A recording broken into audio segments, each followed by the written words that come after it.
And I'm beginning to feel bad. If she weren't such an evil human being, I think I would begin to feel bad for Karine Jean-Pierre. You know what I'm saying? Karine Jean-Pierre has to deal with this on a daily basis. I mean, if you think Trump's press secretary had it tough because the media was unfair, you know how they would go after, whoever it might be, Sarah Huckabee Sanders or Sean Spicer, whoever it might be. By the way, I should say this. I'm going to cough occasionally. I apologize for that. I can't help it. But I've got my coffee drops. You can't see them yet. Bell's working on the TV side. But we got the coffee drop going on. So I'm going to cough on you occasionally. I apologize in advance for doing so. But it's a byproduct of being here underneath COVID. But anyway, I almost feel bad for Karine Jean-Pierre because she's got to clean up the president. We're going to talk about all of those things. And I have a serious observation about where we are in the state of affairs in the United States of America. And this has been coming on me for a while, but when you take a motorcycle and you drive around for 15 or 100 or so miles over the course of a week, there's a lot of wind therapy that goes on. There is a lot of thinking that goes on. You get a lot of opportunity to reflect on the good and the bad and all of the in between. And it occurred to me that truth matters less than I can recall it ever mattering in my lifetime. Truth. Truth. And I want to discuss that with you and what we can do to repair it. One of the challenges amongst those of us who believe in our way of life is that we are arguing with people that don't care about the truth. They don't care about facts anymore. I know that there's a subset of leftists that have not cared about the facts in a long time, but that has, almost like COVID, it has infected the entirety of the political left in the United States of America to the point that if you combat their talking points with truth, they ignore you because they don't care about the truth. They care about winning, control, and power. Now, they always have, but there was a time when confronted with the truth, they had to face it, and they had to live up to it. And that time's gone. They ignore it, and they have convinced a significant enough segment of the population to ignore it to the point that it could ruin our country. It's always been the case, but it occurred to me during my ride over the last week that never before has an ignorance of the truth in this country been an existential threat to the United States of America, and that's what it is now. And it's not because we're wrong. It's not because we don't have truth on our side. It's because the other side doesn't care. And what that creates, and this is the real struggle that I'm dealing with, what it creates is a sense of infighting amongst ourselves. Those of us who believe, whether you're libertarian or conservative, whether you categorize yourself, however you categorize yourself, if you are a believer in truth, what it creates is an infighting amongst ourselves as to how to deal with it. We stop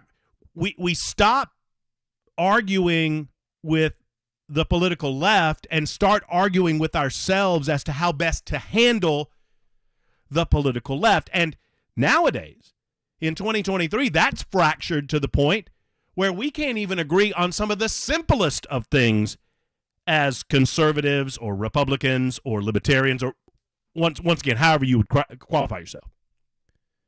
We can't even believe or agree on the simplest of things,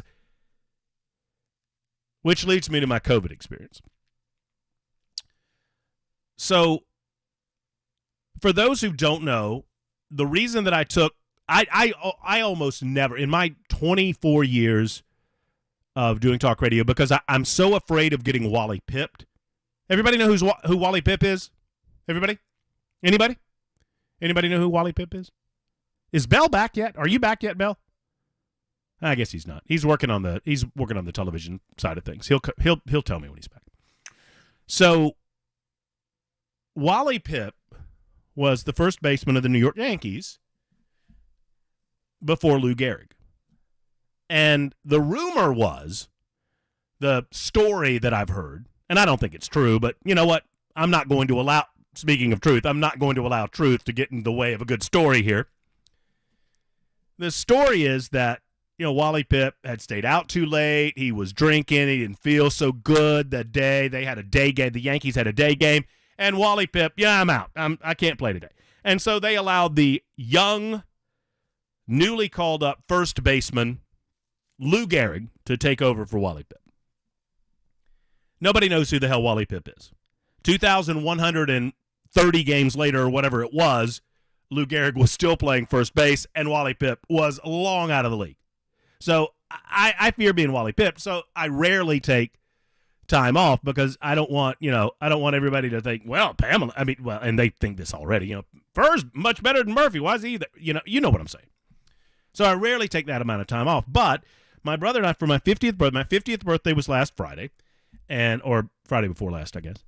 And by the way, extreme kudos and a thank you and a shout out to my lovely wife and the friend circle that celebrated. I have never been surprised with a surprise party. I got a surprise party last Friday night, which was absolutely phenomenal. So thank you to those of you who participated or might be listening. And for those of you who were not invited, you need to blame me, not me, because I didn't know about it. Okay. She said you wouldn't come. There's a lot of things I wouldn't do. That wasn't one of them. Oh, well, I don't think you would have showed. Next year, next 50th, you're there, baby. How about that? By the way, you're back. Hello. Hey, Belle. Hey. How's it going? Hectic. Yeah, I bet. Everything, the duck, from my perspective, the duck looks just fine on the water. How are its flippers? We doing okay down there? Yeah, I think we're in good shape now. Underneath the surface? Okay. Well, what about the TV side of things? We get that going yet? We're up and running. Okay. Do you see the shirt that I changed into for you? I do. Yeah, you like that? That's just for you. You know what you should have done is you should have had a shirt made out of those curtains, and then it would have matched, and it would have. These curtains, I'm renting, and I'm renting in Mount Juliet because we weren't sure where we wanted to settle permanently, and these curtains were here in the office when we changed every set of curtains in the house except for these because they're so damn ugly. They're just awful. But yes, these curtains would I'm thinking these curtains would make a fine suit. That absolutely. You know what I mean? That are a really good skirt. Yeah. And so I wanted to show you this. I wanted to make sure we're up and running. Look at that, Belle. Look at there. Look at that, baby. You gonna save that? Oh yeah. So I got the COVID 2 months after I came to Nashville. I avoided I like to say I didn't catch COVID. COVID caught me. And COVID did not catch me until I came to Nashville. And I spent a week in the trailer, in the camper, in the grand old RV resort, convalescence home and bat meat market in beautiful Goodlettsville, Alabama for about a week. And that's why we call it the bat meat market, is because that's where I got the COVID. And I have no idea where I got the COVID this time around. It was somewhere between, well, my brother got it first. He started feeling bad first. So somewhere between Nashville and Tupelo, Mississippi, and Jackson, Mississippi, and New Orleans, Louisiana, and Gulfport, Mississippi, and Biloxi, Mississippi, and Orange Beach, Montgomery, Birmingham, and Nashville, I got COVID. I'm going to guess that I got COVID on Bourbon Street in New Orleans just because I think that that's where most communicable diseases go to die. At least that's where I would go if I were a communicable disease. But it has been, I tested only because I was going to see my in-laws, and I figured that's what it was. Look, at this stage in the proceedings, much like every virus that has ever come before it, COVID has been assimilated within our species to the point that I got hit pretty hard with it the first time around for about a week. The body wasn't accustomed to it. Immunity kicks in. This time around, it was like a bad cold. It was a bad cold or a mild flu. I wouldn't even say a big-time flu. In the bed for a day and a half once I got back. And I'm only not at work today, although I'm probably 70%. I'm only not at work today because I'm testing positive and I don't want to get anybody else sick. But I want to circle back to the point I was making about not even being able to agree on the simplest of things. I understand that our own government and our government's complicity with the Red Chinese has created serious concerns, doubts, and suspicion. Oh, did I say Alabama? I'm sorry, Lena. I didn't mean to say Alabama. I apologize. I was running through states. I'm sorry. Forgive me. It's insane. I'm not well. We recognize that viruses work in a particular way. Science has not changed. And sadly, COVID was politicized to the advantage of the political leftists, the statists around the world, to seize power and control to the point that it created doubts about every aspect of COVID-19, every one. But I think that's now infected us to the point where we're just fighting amongst ourselves while the liberals are getting away with it. The point I'm making, I mentioned that I had COVID on social media. Well, I take that back. Bell mentioned that I had COVID on social media. Not that I care, and he knows that I don't care. But my illustrious executive producer, Headless Bell, brings that up, said he made some ridiculous claim that I was not going to be back in studio Monday because I didn't really like you people, which I said, no, that's not true. I love you. I just can't stand Bell. That's why I'm not there. True story. True story. I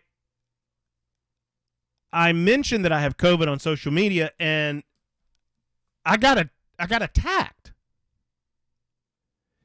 I got attacked for thinking that I had COVID. I got attacked for saying that COVID was real. I got attacked for testing. Someone, why did you test? I was like, well, I wanted to see if I had COVID or if I just had a cold. What does that matter? Well, I mean, in the grand scheme of things, I don't know how much it matters, but it matters to me in as much as I want to know what I got before I go and I see my elderly in-laws. And what's wrong with that? Well, apparently a lot is wrong. I'm just a tool of the man.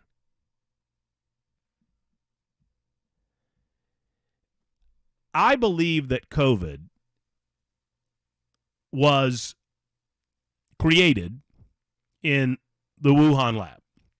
I've believed that for a long time. That is not, I'm not saying anything that's extreme or out there when I say that.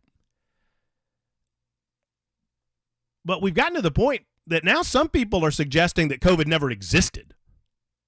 This is what I was told on social. Now I understand what social media is, and it's particularly X. I mean, X is a cesspool full of horrible people saying horrible things and backing none of it up. And I love it. I'm there every day. Find me at Matt Murphy Show.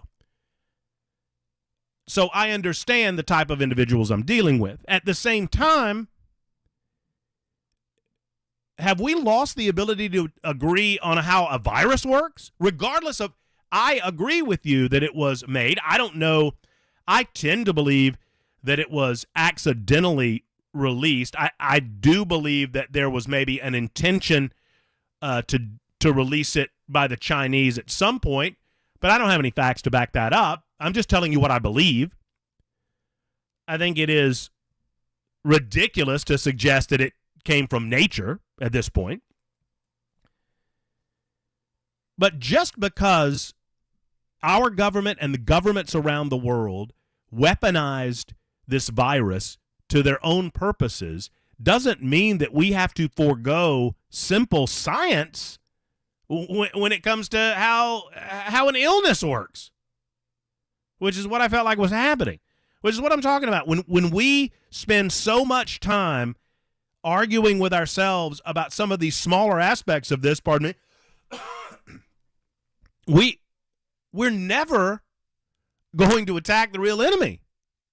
And trust me, the real enemy is driving forward with new plans for new pandemics, and they may not be based in science. They may not be virus-based. They may be, I don't know. Well, look in New Mexico. You tell me what the next emergency is. I don't think it's going to be a pandemic. They're not that dumb. It'll be something else. We'll continue talking about this. I'd love to get your thoughts on it. So I got the COVID, 615-737-9986 for those of you who believe in that sort of thing. We'll talk about, obviously, September 11th. It is September 11th, 2023. It has been 22 years since the world changed forever. We'll discuss that. It's 1224 on Super Talk 99.7 WTN.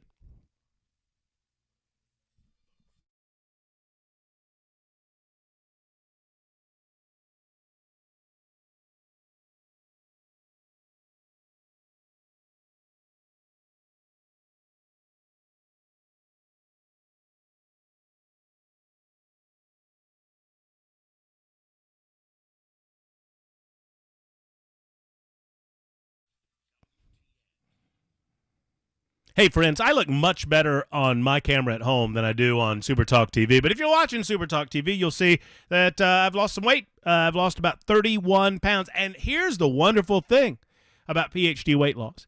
I went on my vacation. I was able to keep up with my weight loss. I did not put on any weight. I didn't lose any weight for the past week. I'll admit that. But I did not put on any weight over the past week, which is the best endorsement I can give to this program. They understand that life happens, and they understand how to navigate that life. I'm telling you, I feel better. I'm sleeping better, and I'm looking better. And there's never been a better time than right now to join PhD Weight Loss. Friends, it is Monday. Monday is the perfect day to get started and join me on my weight loss journey. It's kind of a new week. It's a new beginning. Plus, I understand the holidays are coming up, and holiday time is fraught with peril. Let's go ahead and get in front of the holidays with Dr. Ashley Lucas's program, PhD Weight Loss. By the way, most men lose between 3 and 5 pounds a week. Women lose between 2 and 3 pounds a week. And don't forget about the PhD guarantee. PhD weight loss guarantees if you don't get within 5 pounds of your target weight by the end of your program, they'll continue to coach you for free until you do. You can't ask for more than that. Do this today like I've done. Visit PhDweightLoss.com. That's PhDweightLoss.com for more information, and tell them Matt Murphy sent you.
United Structural Systems is a foundation repair and waterproofing company that has served Middle Tennessee since 1994. If you're a homeowner, you need to know about USS because they guarantee their best. If you have an issue with your foundation or waterproofing, that issue is simply not going to go away. It will only exacerbate the problems that you have with your home when it's hot and dry weather. For example, if you notice soil cracking or pulling away from your home, if your walls are bowing, doors or windows sticking, these issues don't go away. You need to find out what's going on with your home. And at USS, they do just that. When it comes to large home repairs, we don't need to whistle past the graveyard. We need peace of mind. United Structural Systems is the company to give you that. Over 25,000 satisfied residential customers. And here's how they make that happen. They come out to your home, they get to the problem, they solve the problem. They don't expand on it, they don't exacerbate it. They just get to the bottom of it. USS, they guarantee their best, keeping homes stable and dry since 1994. Call them at 615-488-7855, 615-488-7855, or USSTN.com. Serving Middle Tennessee, Southern Kentucky, and Northern Alabama. Tell them Matt Murphy sent you.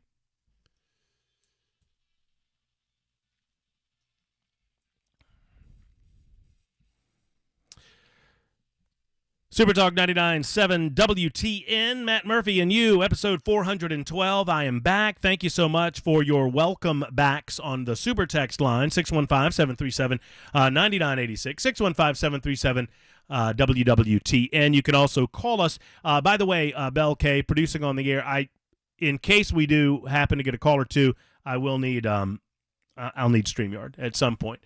So I can pull the. Oh, did you? Well, thank you. Well, I'm behind the times then. I need to check it out. So a lot of you commenting on, yo, Matt, I realize you're at home, but you're overmodulating. Okay. All right. Well, I'll back off. Thank you. Thank you, 4269 for those kind words. I just got over COVID for the second time. Had folks telling me not to test. Hysterical morons, encumbered by idiots. We press on. I don't understand. I don't understand these theories. I got that a lot. And once again, my trip. One of my major takeaways from the trip that I took with my brother on our bikes was a rather simple one, and I want to discuss it in the next half of the lunchtime hour. Because America is a good place. And we lose sight of that in what I do on a daily basis. We lose sight of that when we watch the mainstream media. We come to believe that these transgender activists and these gun grabbers and these political liberals in Washington, D.C., that they are everywhere. They are not everywhere. And I got to tell you, America remains the greatest salvation on planet Earth unless we lose it, as long as we can keep it. So let's discuss in just a moment. It's 12:32, Super Talk 99.7 WTN. Back after this.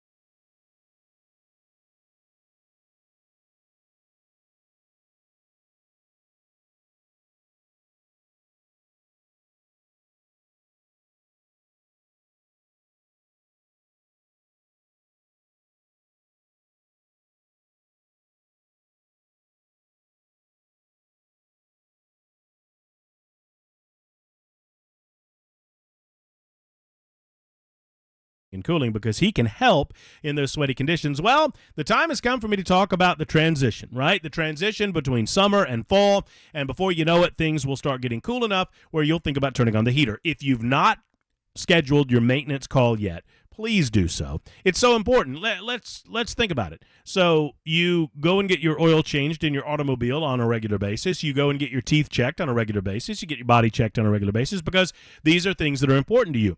Your heater, your AC should be important to you as well. That's a major expense, and you can lose years off the life of your heater or your AC if you don't get it maintained once a year. It does not cost you an arm and a leg. As a matter of fact, with Jeff Eddy and Efficient Heating and Cooling, it will never cost you over $125, no matter how many units you have. Oftentimes, it costs you considerably less than that. I implore you to call Jeff Eddy in Efficient Heating and Cooling at 615-784-4424, 784-4424, or efficienthvac.net. That's efficienthvac.net. Tell them Matt Murphy sent you to Jeff Eddy and Efficient Heating and Cooling.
What am I doing?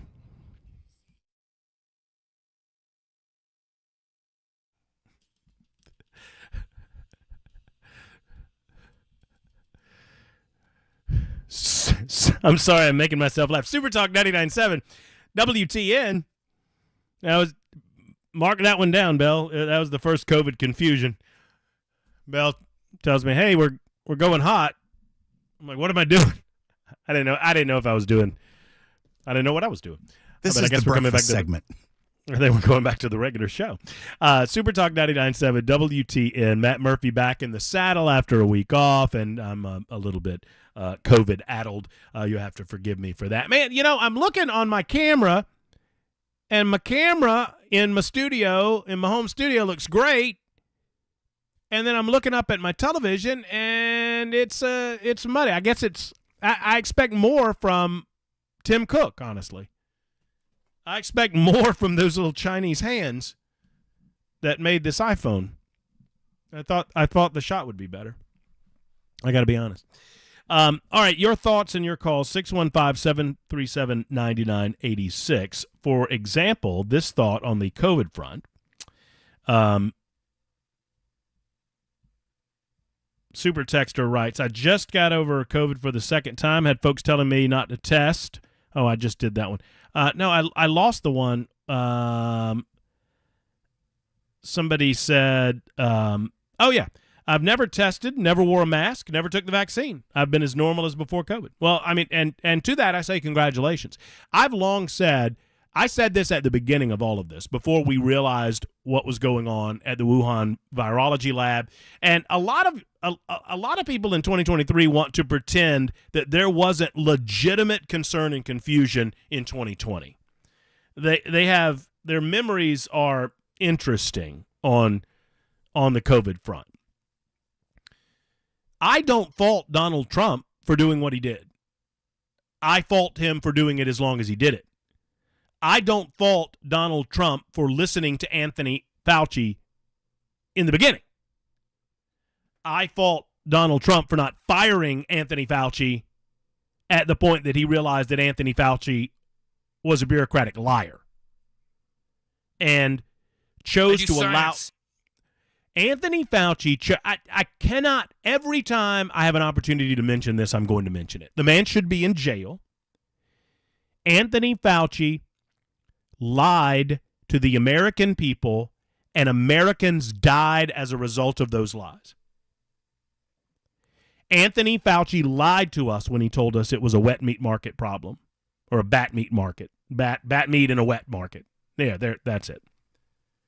He lied to us. And at the point that Donald Trump and others in the Trump administration recognized that he was a problem, Anthony Fauci should have been gone. But I don't fault Trump, nor do I fault anyone for being concerned about the rapid nature of the spread of COVID and all of that in 2020. We are using, a lot of us use the lens of 2023 to pretend that we knew exactly what was going on in 2020, and it's just not so. In March, April, and June, there are very, very few, of 2020, there are very few people that could suggest that they knew exactly what was going on and they had it figured out from the beginning. There's a lot of people that want to pretend that they could do that, but I don't believe that that's the case for a second. And there's a lot of these purity folks that are running around telling me that, oh, we knew from the beginning. Well, whatever. Well, then I don't guess you're voting for Donald Trump then, if that's the case. If you knew from the beginning that COVID was a whole setup and Anthony Fauci was a bad guy, then you need to pick another candidate than Donald Trump, because Donald Trump didn't know. And Donald Trump never fired him. But anyway, the super texter, 7636, and I'm not calling you out 7636. I sincerely congratulate you. Said, I've never tested, never wore a mask, never took a vaccine, and I've been as normal as before COVID. One thing that I did predict that has come to fruition, that there are very few people that are going to get out of this without getting COVID. Because that's the way that viruses work. You have to achieve herd immunity in order to get the natural antibodies working in your system so as to prevent, ultimately to prevent humanitarian destruction.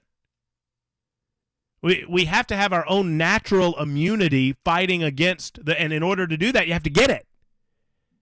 And so this was always a disease of the elderly or the infirm or those with pre-existing conditions, just like every virus that has ever come before it. Those that are most able-bodied to attack it with their natural immunity systems need to do so in order to protect those who are unable to do so. You protect those people. Those people should mask up. Those people should remove themselves from the general population for a period of time. This has always been the case when it comes to viruses. None of that changed. Yet because this has been politicized to the point that it has, primarily on the left, but now I'm watching as it is politicized on the right. And so we're pointing fingers about who was the COVID. Kristi Noem was no good on COVID, or Ron DeSantis was no good on COVID, or Donald Trump was the only one that was good on COVID, although some would say Donald Trump's not good on COVID. I mean, we're fighting amongst ourselves to make the enemy the perfect, or the perfect the enemy the good. Pardon me. So 7636 continues, at the same time, I believe it's understandable to not be around elderly when sick with anything, whether it's a common cold, strep, or flu, or no matter. And that's the point, is that my concern was not for myself when I began feeling sick. My immediate concern was over the fact that I was going to see my elderly in-laws. I mean, they're in their late 70s.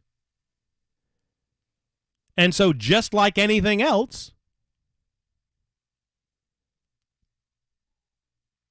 I would do that regardless of what I was sick with. But I admit that I kind of wanted to know. And I got attacked for it. 7204 says, I don't use the test kits simply because I don't believe they're accurate. There's too many false positives.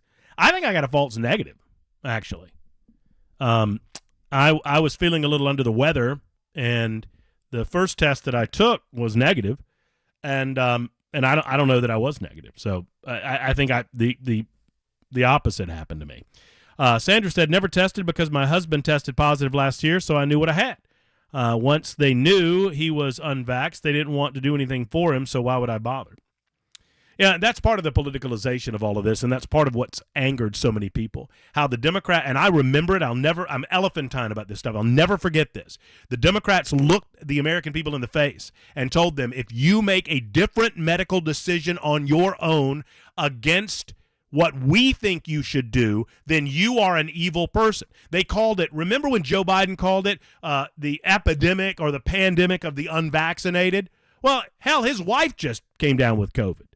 And hell, he's got something going on mentally. I don't know if it's COVID or otherwise. But yes, the politicalization of this we lost the science. Every time a liberal told us to follow the science, I knew they wanted us to go against the science. Because you can almost put it to the bank, and that circles back to my concept of the truth being, well, the truth not really being the truth anymore. And the liberals not caring about the truth anymore, that what they say and what they do is primarily the opposite of what they believe in and what they're trying to accomplish. And that which they accuse you of, they are doing themselves. There's example after example after example, modern examples of this. That which they accuse you of, they're doing themselves. Hence Donald Trump, Russian collusion. Meanwhile, Hillary Clinton's all in bed with Russian collusion. So you can almost mark the time when we lost our way regarding the science of the virus, as the political left politicized the virus and vilified people who chose different medical paths than they themselves demanded that you take. It created this absurdity that we're still dealing with, where there are people, and I don't mean to overstate it. There are people that communicated with me when I said that I had COVID. That's you're a sheep. You've fallen into the trap. You're a sheep. What do you mean I'm a sheep? I'm sick. That's all. In the meantime, I'm having a difficult time paying attention to what I'm doing on my radio show because my wife's having a robust discussion with others on text message, and it's popping up on my phone every time they do. But it's good to follow along with that too. Negative tests are very common. False positive is extremely uncommon. If you test negative, you may have COVID. If you have COVID and test positive, clearly it's near 100% certainty. The truth to them is whatever takes to further their cause. That's right, and that is the theme of the show today. That it's a matter of furthering control and the agenda that they have set forth. But I'm naturally a pessimist. And I fight against it. And the Godfather taught me this. Rush Limbaugh. As vilified as Rush was during his life and after it, and as much as the political left wanted to suggest that he was hateful and hate-filled, and they would categorize him as all of these things, I've listened to Rush Limbaugh, or did, my entire life, my entire adult life. Rush Limbaugh was one thing. He was an optimist. He believed in the United States of America. He believed in the power of the American people, and he believed in the truth. And my belief in the American people was reinvigorated over the last week when I went out and saw Real America. Americans and America, not our government, not our bureaucracy, not the swamp, not the deep state, But the people of this country, by and large, are good, are honest, are hardworking, and are sensible people. But I'm noticing a pattern regarding the younger generation, and I am begging of you to help me figure out what we need to do about it. The younger generation in this country, and by that I mean, and I don't mean all of them, and obviously I'm painting with somewhat of a broad brush. The younger generation, let's just say under 30, they are being indoctrinated in ways that I don't know it's going to be easy to come back from, and I need your help in figuring out how to do it. The younger generation in the United States of America, they truly believe that the introduction of a gun in any situation, many of them, not all of them, and I understand that there are plenty of exceptions that prove the rule, but they're winning this cultural battle. It's an example of what I'm talking about and what I experienced during my week of traveling in the backcountry. That they believe that the introduction of a gun in any circumstance is a bad thing. Now, obviously, a bad guy introducing a gun in any situation, that's going to lead to bad things. But the political left has infused in the minds of our younger generations that anytime that a weapon is introduced, that the intent of the individual introducing the weapon is of no consequence. I use this as an example of how the younger generation is being indoctrinated by the political left. They always have. They always have. The leftists have always understood that they have to seize the minds of the youth in order to accomplish their goals. You want, example after example after example: Venezuela, Cuba, Nazi Germany. But even in the United States of America today, they're doing so, and they're doing so largely in our public school systems. And we better be prepared to fight back against that, because this concept, this lack of an ability to understand the difference between truth and fiction, and not caring. If presented with truthful facts, the younger generations have been taught to walk away from that truth for their own purposes, for their own agenda. And if we don't combat that directly in some fashion, it is an existential threat that we will not overcome in the United States. I know that's heavy for the lunchtime, for a Monday, but it is truth. Don't worry, we are going to get to conversation about September 11th coming up in the second hour. I look forward to our conversation, 615-737-9986, if you'd like to be a part of the show, 615-737-9986. We're also on Super Talk TV. It's The Murphy Show on Super Talk 99.7 WTN.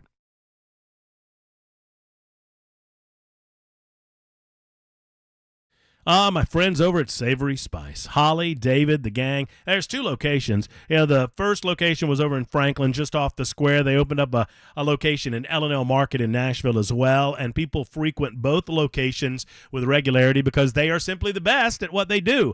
They up your food game by upping your spice game. And if it's time to up your food game, you need to start with Savory Spice. They can also help you in the kitchen.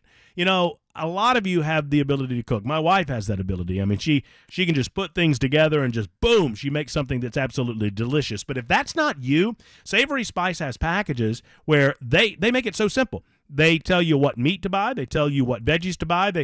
For crock pots, for example. And all you have to do is put their spices right there in the pot and the meats and the veggies and then let it go. And you have a delicious meal for the family. And they will say magnifique is what they'll say. Thank you to Savory Spice. So up your food game by upping your spice game, and up your spice game at Savory Spice. Stop by today. Two locations, one in Franklin just off the square, the other in L&L Market. Tell them Matt Murphy sent you to Savory Spice.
All day today, we're supporting the Monroe Carroll Jr. Children's Hospital. They team up with the Nashville Soccer Club and Supertalk 99.7 WTN to fight kids' cancer. You can bid on unique experiences. I'm going to tell you more about this coming up in the next hour.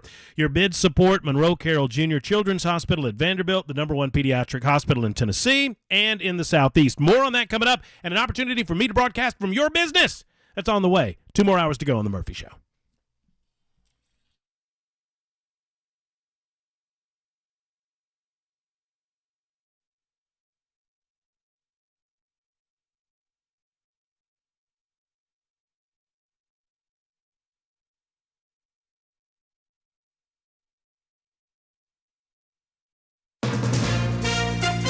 From ABC News, I'm Daria Albinger. There were ceremonies today to mark the 22 years since the 9/11 attacks.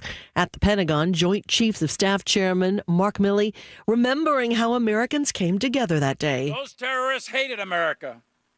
They hated our Constitution and the values that bind us together as a nation.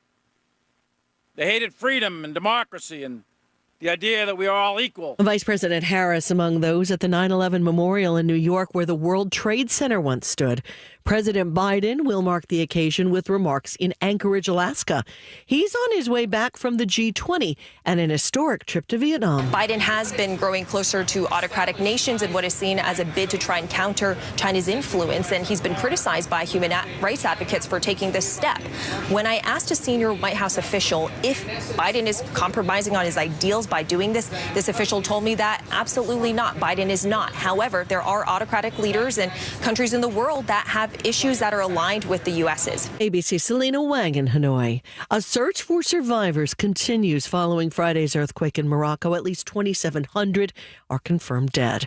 A GOP presidential candidate trying to set himself apart from former President Trump. In Iowa, Florida Governor Ron DeSantis on how voters there want to push their party forward. Iowans don't want the campaign to be about the past or to be about the candidates' issues. They want it to be about their future. DeSantis still trails the former president in primary polling averages, and he's vowed to visit all 99 counties in Iowa to narrow that gap. We're actually putting in the work that you need to be able to win. Iowans caucus in just 4 months, kicking off GOP voting and setting the tone for the busy primary to come. ABC's Brittany Shepard. Houston Rockets guard Kevin Porter is under arrest in New York, accused of assaulting his girlfriend. You're listening to ABC News.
Hey kids, the Dr. Gill Center for Back, Neck, and Chronic Pain Relief, they want to talk with you if you've got issues like back pain, neck pain, knee pain, hip pain, elbow pain. All can be treated with no needles and no downtime. Now, especially you knee pain sufferers. If you're suffering from knee pain, The Dr. Gill Center wants to talk with you. They want to get you back to a pain-free life. And for over 30 years, they've been helping people like you. And now they have brand new therapy that can help your knees. They have Class 5 lasers, red light therapy, spinal decompression, all available for whatever ails you. And specific to your knee, I did laser therapy and I did sonogram therapy, and it helped reduce pain, swelling, and accelerate healing. So regardless of where your pain is, but specifically for you knee pain sufferers, the Dr. Gill Center is there for you. 615-882-4838. That's the number to call. Schedule an appointment today. 615-882-4838. Located in Franklin. They want to see you. It's the Dr. Gill Center for Back, Neck, and Chronic Pain Relief.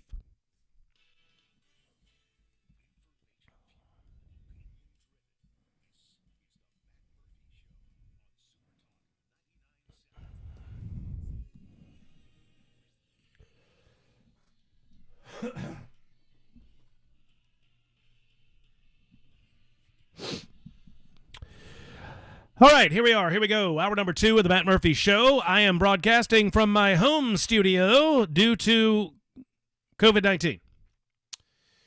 And there you go. Thank you, all of you, for communicating via the super text line, or those of you on the phone lines. We'll get to you momentarily.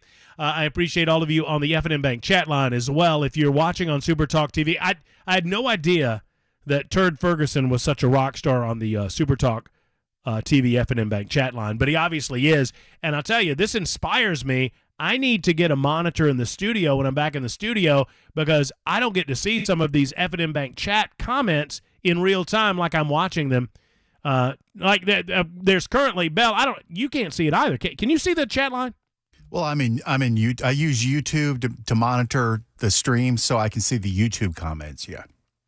Well, I think on the F&M Bank chat line, I think the chat feature, it kind of collates them. Yeah, it mixes them all together. Yeah, right. So, but have you seen the big debate about Gatorade going on? There's a huge. Yeah, that's actually in YouTube, so I can see that pretty easily. I don't know. And that all started from a comment of somebody telling you to drink more. To drink some Gatorade. Gatorade, not to use the sugar-free stuff. Right. And as a result, now there's people that are that are arguing about whether or not Gatorade is worth it. You know, the Gatorade that I remember, and I haven't had it in a long, long time. I suppose you can still get it. My grandfather, finest man ever to walk the face of the earth, in my humble opinion. He was a mechanic. He was a heavy equipment mechanic, and for years he was employed by a construction company, road construction company, Knox Rivers, out of Thompson, Georgia. And when my mother developed brain cancer, he recognized that he needed to make more money, and so he went out on his own, and he was a self-employed mechanic for most of my life. And he got me at the age of 10 to come out with him during the summers and on the weekends. And really, I've told the story before. Absolutely true story. I guess I was almost 11. I was 10, almost 11. And we were about to go back to school. My birthday, obviously, September 1st. Thank you all for the cards and letters. And my grandmother asked me what I wanted in terms of school clothes. And we shopped at, I guess, you know what? I take it back. I was 11, almost 12. I was 11, almost 12. And we had shopped for years at Kmart. And my grandmother bought me Husky brand jeans. Anybody remember Husky brand jeans? Husky brand jeans, they sucked. And they sucked in any number of different ways. One, I guess they were designed for bigger boys because they were called Huskies, so that in and of itself was a little bit embarrassing. But, you know, I mean, they weren't very good jeans, and yeah, whatever. I mean, nowadays I wouldn't mind wearing them whatsoever, but at the time I really, really wanted Levi jeans because that's what, you know, all the cool kids were wearing, or at least what I perceived the cool kids to be wearing. And so my grandmother asked me what I wanted, and I told her that I wanted to wear Levi jeans, that I didn't want Husky jeans. And my grandmother apparently related that to my grandfather and told my grandfather how much more Levi's cost than did Huskies. And so 2 days later, my grandfather woke me up in August and said, let's go. And we went to work together. And he said, if you want if you want a different kind of blue jeans, you're going to work for it and you're going to pay for it. And so that's when I started working for my grandfather. And I remember he had a big F650 work truck with a 10,000-pound boom on it, an electric arc welder, an oxygen settling torch, and all the tools.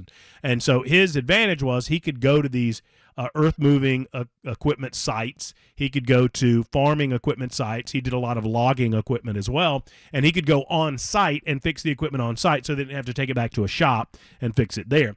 And he was cheaper than some of the big boys like Caterpillar companies and Massey Fur, all of the big boys. So we would go on site. So we needed, drinking water, and he would have a cooler, large, like 5-gallon cooler that he had mounted on the side of his truck. And it was a special, special day. And it happened, I guess, with a fair amount of regularity, but it was rare enough that I remember it, and I'm 50 years old, when we got the lemon lime Gatorade in the morning. It would be 6:30, 7 o'clock in the morning. And when he pulled out that big jar of lemon lime Gatorade, and I knew that we weren't just getting water, that he was going to mix up 5 gallons of Gatorade. There is no flavor of Gatorade that tastes like that old lemon lime Gatorade tastes. Now, the modern regular lemon lime, it's a fair approximation, but it is nothing like the deliciousness of the powdered version of Gatorade that existed on those hot summer afternoons with my grandpa in the middle of nowhere, fixing a big old Massey Ferguson tractor or, a loader or a skidder, logging equipment. I remember that like it was yesterday. I'm probably going off on this story as long as I am because I've got COVID. And that's my excuse for that. 615-737-9986 if you'd like to be a part of the show. I promise you that we will discuss the date and the anniversary that is September 11th, the fact that Joe Biden, the President of the United States, has broken 21 years of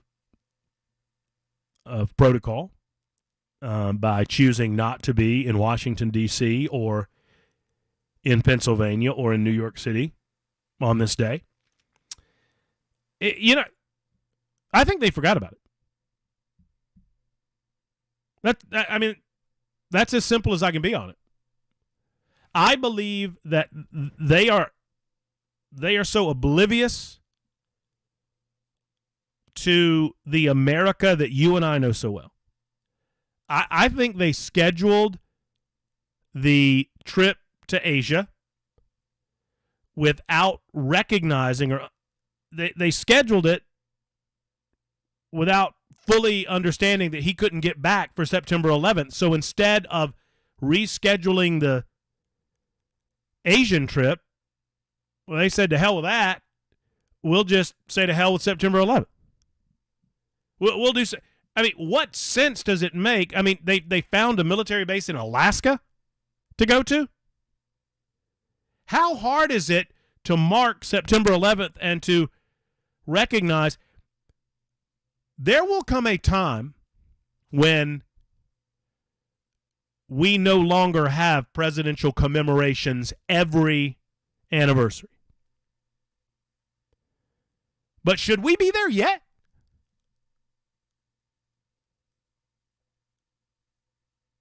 Should we be there yet?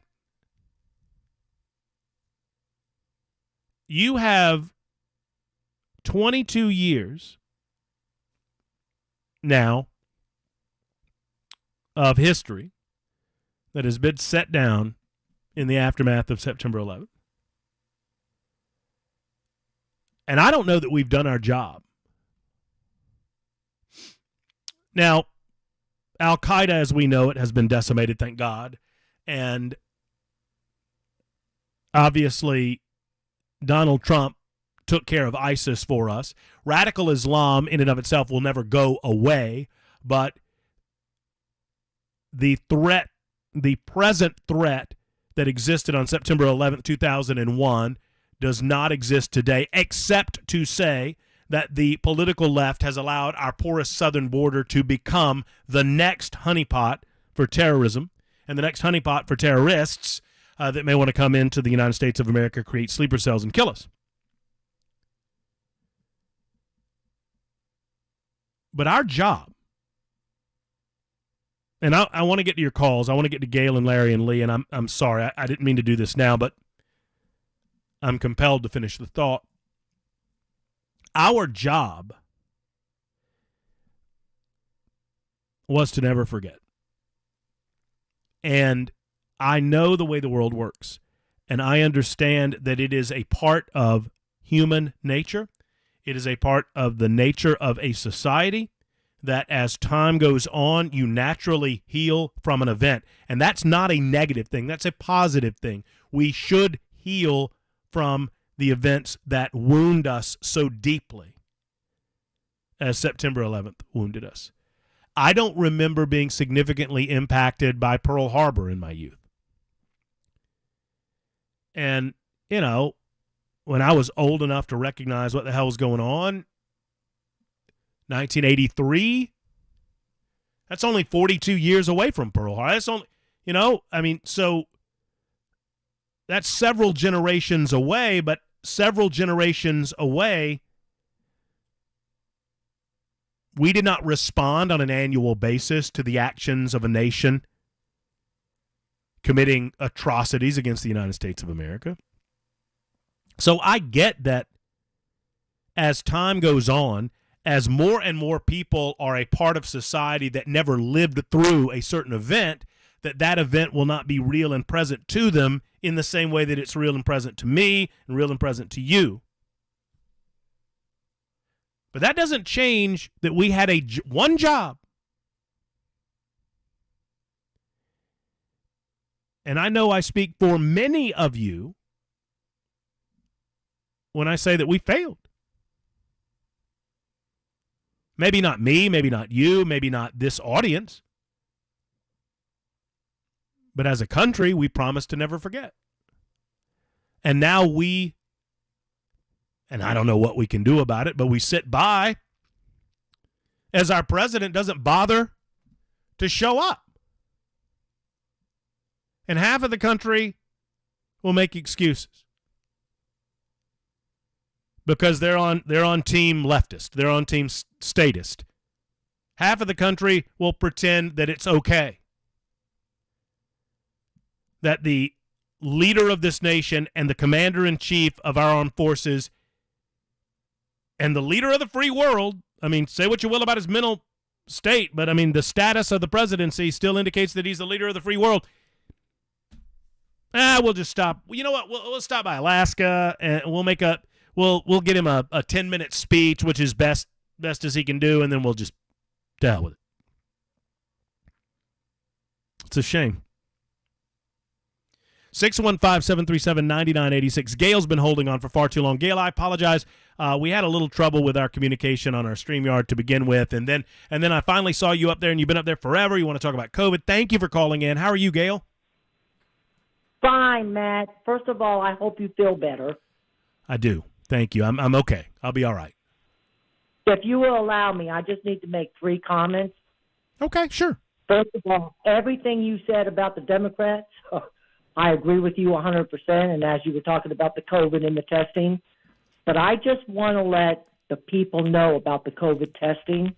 When it first came out and they had all these testing sites in all the cities and all this, a very good friend of mine's daughter is an RN that was assigned to one of those testing stations.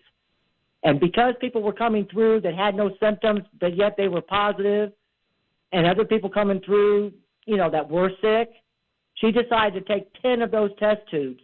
She put a drop of sterile water, sealed them up, put fake names on them, sent them off, and they all came back positive, every one of them. And if you look at the testing kit and the instructions, you will find made in China. That's number 1. Number 2, Biden said, Traitor Biden, not too long ago in one of his ill-forgotten speeches, we need to prepare for another lockdown. So what are they up to? And my third comment is, after 9/11, God help us all, and God bless the people that died, a news correspondent, and I lived in Miami, Florida back then, and I always watched CBS, which is Channel 4, had a broadcast.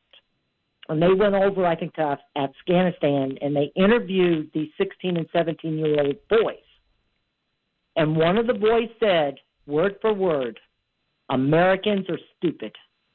Little do they know how many sleeping lions we have. And when they're awoken, they will be destroyed from within. My God, Matt, isn't that what's happening now? Yes. No, we will not. I do not believe. It's tough to predict. I think our greatest threat externally is China. Yes. But our greatest threat is ourselves. I believe that long before we get into a hot conflict with China, we will destroy ourselves from within and at least become a nation that you and I do not recognize. Now, that is the pessimist in me. I know, but we got to stand up and fight. People need to open up their eyes. If they can't see what in the world's going on, and I keep hearing about the New World Order and the Rothschilds, and I'm thinking, Bill Gates, who do these people think they are? We are the United States of America, and we are going to remain free, and I will go out, and I'm 70 years old, fighting to the death if I have to. You come for my gun, you better be ready. I know I'll go out in the gunfire, but I'm going to take a few of you with me. I've never seen anything like this in my whole life. Never. Well, Gail, let me say this before we say goodbye. Don't go to New Mexico anytime soon. Okay. I don't travel anywhere. I've been under treatment, so I don't go anywhere. If you don't want them to take your gun, that's what they're doing out in New Mexico. Thank you, Gail, for the call. I mean, Gail, it's part of one of my monologues from the first hour, and I don't know that I have the answer for it. I know that it is fashionable for those of us in talk radio circles to have answers for everything. But I recognized on my trip, I mean, two things simultaneously. America on Display is still a wonderful, wonderful place. I mean, even the crap holes. I mean, no offense, Jackson, Mississippi, but what are you doing? Get it together. Get it together. It's awful. I didn't spend a lot of time there, but what time I spent. Let me put it this way. If you only have a month to live, move to Jackson, Mississippi, because after 30 days, you'll want to die. You know what I'm saying? But even Jackson, Mississippi was full of good people. You can find goodness and kindness in every village and hamlet and town and, yes, even major city in the United States of America if you look for it. You can find it. Americans. And I suppose you could make the argument that Americans make up America. I mean, we're not made up by politicians or statesmen or government or bureaucrats or the deep state. We're a nation of people. And we should be judged by the goodness of our people. And by and large, we are good and we are honest. Incredible people. But I noticed simultaneously in that, as I was traveling, when we went to Tupelo, sadly we were in Tupelo on a Sunday, so not a lot going on in Tupelo on a Sunday. We're in Jackson, we're in New Orleans, and some of the, and along the Gulf, it was just incredible. But everywhere you go, you see these good and hardworking people, but you also, I just could not help but recognize the younger generation is being indoctrinated into this concept of that. I mean, my grandfather taught me that a man who wants to work works, and in order to accomplish those things in your life that you want to accomplish, it's right there in front of you as long as you have the willingness to put the work in. And I don't know that there's a willingness anymore. And it's more and more difficult to reach the younger generation because they've turned off reality. Truth no longer matters to them. More coming up. Larry Lee will get to you in a moment. We will also continue to remember September 11th. It is 24 after the hour on Super Talk 99.7 WTN.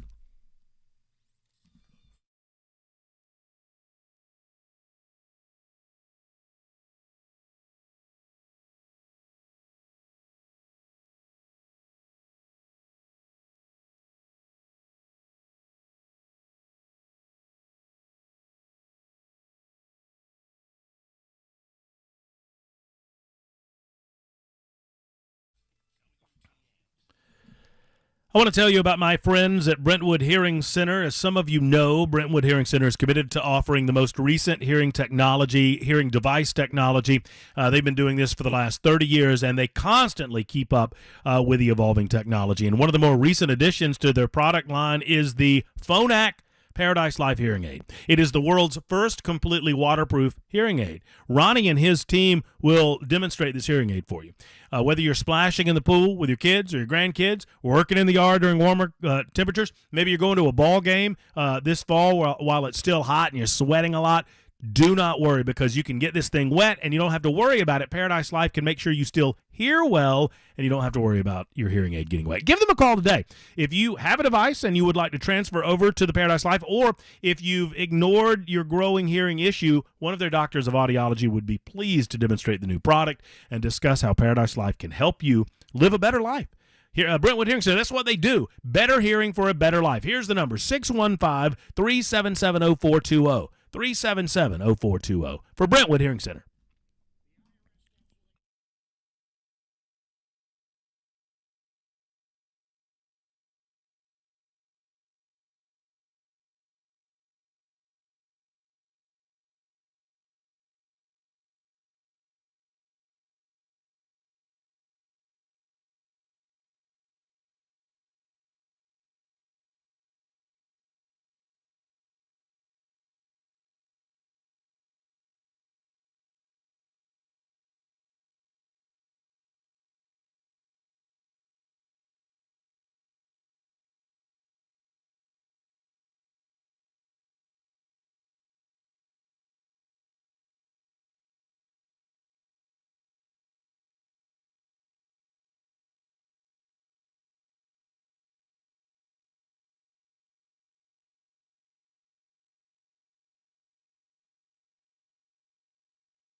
Super Talk 99.7 WTN, the Matt Murphy Show in progress. Matt, back in the house, as I use my name in the third person. I am back in the house. Episode 412. Enjoyed my time away, but enjoy it more when I get back. I missed you guys so much, and I thank you for being out there every single day. thanks again to Pamela Furr for filling in for the week. For those just joining us, maybe you're on lunchtime and you're just getting the earbuds back in. You're just getting back to Super Talk TV. By the way, you can join us at Super Talk TV on Facebook, YouTube, Twitter, Twitch, F&M Bank chat line up and running there. And once again, Turd Ferguson is owning the chat line. Maybe this has been happening for a long time and I just didn't realize it, but he certainly is. One way or the other, communicate with us either through the F&M Bank chat line. You can communicate during the on the super text line, 615-737-9986, and you're invited to give us a call at the same number, 615-737-9986. I want to remind you of an event that is going on all day today, as soon as I get to some of the particulars of it. It is the Kick Childhood Cancer event. All day today, we're supporting the Monroe Carroll Jr. Children's Hospital. They're teaming up with the Nashville Soccer Club and Super Talk 99.7 WTN to fight cancer in children. You can bid on a number of unique experiences. You can get a live broadcast from me. I will go just about anywhere and broadcast from just about anywhere as long as I don't have the COVID. And by the time I broadcast at your location, I will not have the COVID. So, I mean, I will come to your house. I'll broadcast from your bathroom if you give enough money to the Monroe Carroll Jr. Children's Hospital. All you have to do is go bid. Go to 997WTN.com, 997WTN.com. You can find the link there. You can get a live broadcast. You can get a VIP package to our next live event, which is pretty special. You can get an incredible experience featuring the Nashville Soccer Club. Your bids all support the Monroe Carroll Jr. Children's Hospital at Vanderbilt, the #1 pediatric hospital in Tennessee and in the Southeast. You can kick cancer by dialing 615-488-4401. That's 615-488-4401, or find the link at 997WTN.com. And here's what I would beg of you. We are a competitive lot. Those of us involved in talk radio, typically, we a lot of type A personalities in talk radio, and I simply want more money raised during my show than Dan's or Chris's or Brian's or anybody else's. So, and I love all those guys, and I want them to raise a lot of money, but I want to raise more money during our show for the Children's Hospital. So 997WTN.com. Help me out and bid on my show coming to your location. And don't you think it would be hilarious if you, I know that people with money listen. Don't you think it would be hilarious if you bid tens of thousands of dollars and had me broadcast from your bathroom? I think it'd be funny and would raise a lot of money. So there you go. There's my pitch. Please give as you can to the Monroe Carroll Jr. Children's Hospital. All right, 31 after the hour. I promised I'd get back to calls. I will. Plus, I want to highlight, I want to do this in a special way or a different way. I think it's important. It's been 22 years. I asked if we did our job.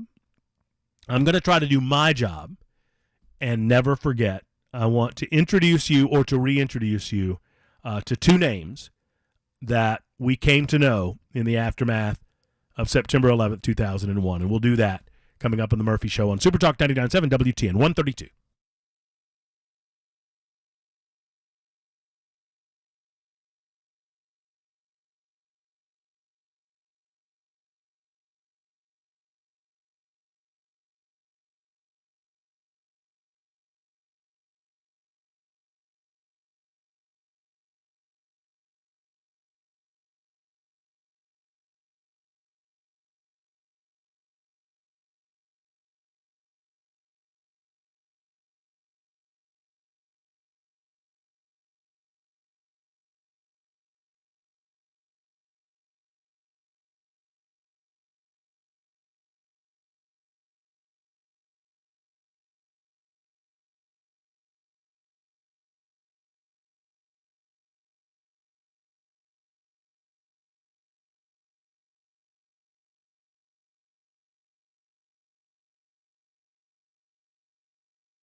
Super Talk 99.7 WTN, Matt Murphy and you until 3 o'clock. The Drive with Brian Wilson coming up at 3.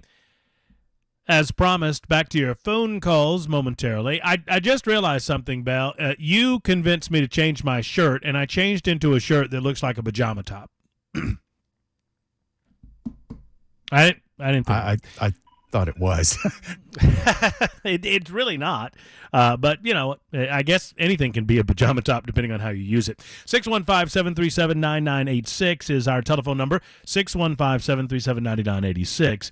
It has been 22 years. One of the questions I've thrown out, have we done our job? If our job was to never forget, I know you haven't forgotten, I haven't forgotten, but have we collectively as a nation forgotten when our commander-in-chief, the President of the United States, chooses to simply not commemorate? And I legitimately believe that they forgot about it. I think they scheduled this Asian trip and they did not realize that there was a certain obligation for them to make an appearance at Ground Zero or at the Pentagon. If you've never been to Ground Zero, I went a number of years ago, and it is an emotionally wrecking experience. But it is one of a great importance if you have the opportunity to go. It is the one thing that I would suggest you go to see in New York City. The 9/11 memorial that was built in honor and tribute to those that lost their lives it will devastate you emotionally. And at the same time, it's an incredibly important thing to do, to recognize the amazing evil that led to unbelievable, almost inhuman heroism. And I've been saying, and I'm joined by thousands of others, I'm not unique in this, that the United States of America was not defined by September 11th. We were certainly defined by September 12th and September 13th and the spirit of togetherness and unity that we captured for such a brief moment in the aftermath of that tragedy. Let's go to Larry next in Laverne. Larry, thank you for your call. I'm glad you have joined us. Hello, Larry. Hey, Larry. Hey, Mr. Matt. Thank you for taking my phone call. Of course, sir. Make sure you keep those vitamin D levels up, just like our great president said to do, President Trump. I've got a couple of points. You brought up Pearl Harbor. Pearl Harbor, we had retribution. 9/11, we've got people down in Guantanamo right now that have not been executed. The Biden administration's keeping that from happening. We still, I know how your feelings are about this situation, but we still feel like that George Bush, to put his thumb down on Americans, was a partner in this situation for Homeland Security, and to put his thumb down on Americans, and yet they're just pouring in all kinds of nationalities. They're all out to get us. They want to make us another Venezuela. And I'll just hang up. I was glad to be able to speak with you again. I think it's been about a year, and we still, believe we've got America's greatest mayor under indictment right now. We're under total attack. And Larry, I will hang up and you speak. Well, thank you, Larry. Good to speak with you as well.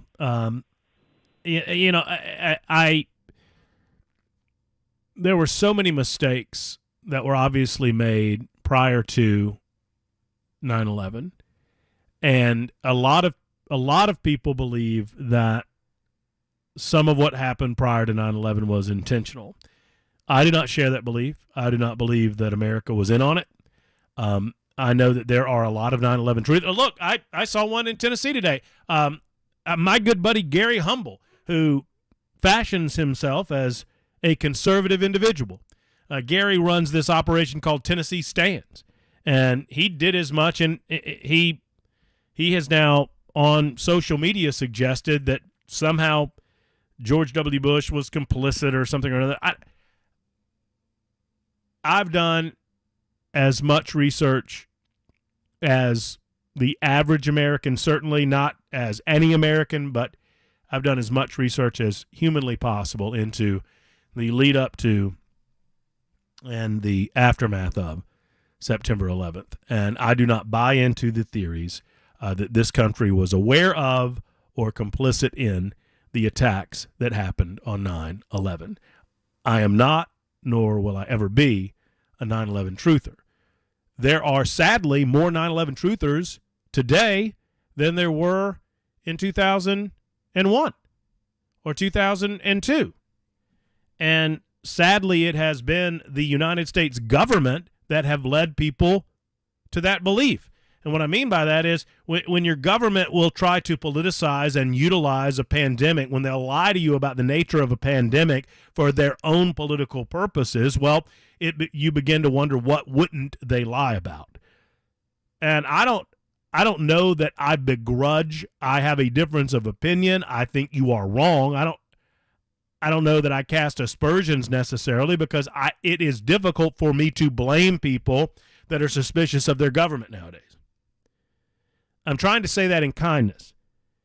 But what some organizations, like the Tennessee Stands organization, and if you're familiar with it, you may have seen some of their posting, that's disgusting. You're spitting on 2,977 lives in your disgusting never forget meme. But enough about that. Lee is in Hillsboro. Lee, thank you for your call this afternoon. I'm glad you made it through. How are you? Hey, Lee. Yes. Hello, Lee. How are you? Good. How are you? I'm glad you're feeling better. Yeah, I'm all right. Thank you. But the thing about COVID and everything is I have a question, because I've had COVID, I'm pretty sure, about 4 times, all right? Never got the vaccine. The first time was really, really bad. But the last few times that I got it, when I went to the doctors, they said, would you like a COVID test, a flu test? Why are they offering flu tests? Because when I used to get the flu, before COVID came around, they never asked you for a flu test, to do a flu test. And another thing is with COVID, when I had it and I got tested positive for it, and I was starting to feel better, and then a week later I got sick again. So I went back to the doctors, and I'm in the medical field, so I knew what was going on, and they said, well, let's do another COVID test. I'm like, no, because, they say that within 90 days you could test positive again for COVID. And I said, look, what I need is some antibiotics and stuff like that. And, I insisted with the doctor at, one of the urgent care places. And they finally gave me the Z-Pack. And within 24 hours, I was better. So, why is it that, now they're like, oh, can we test you for the flu and can we test you for COVID? So, maybe my experience is different than yours, but, I recall if I felt under the weather years ago, and I don't get sick very often. I've been sick twice since, I guess, 2018, and both times it was COVID.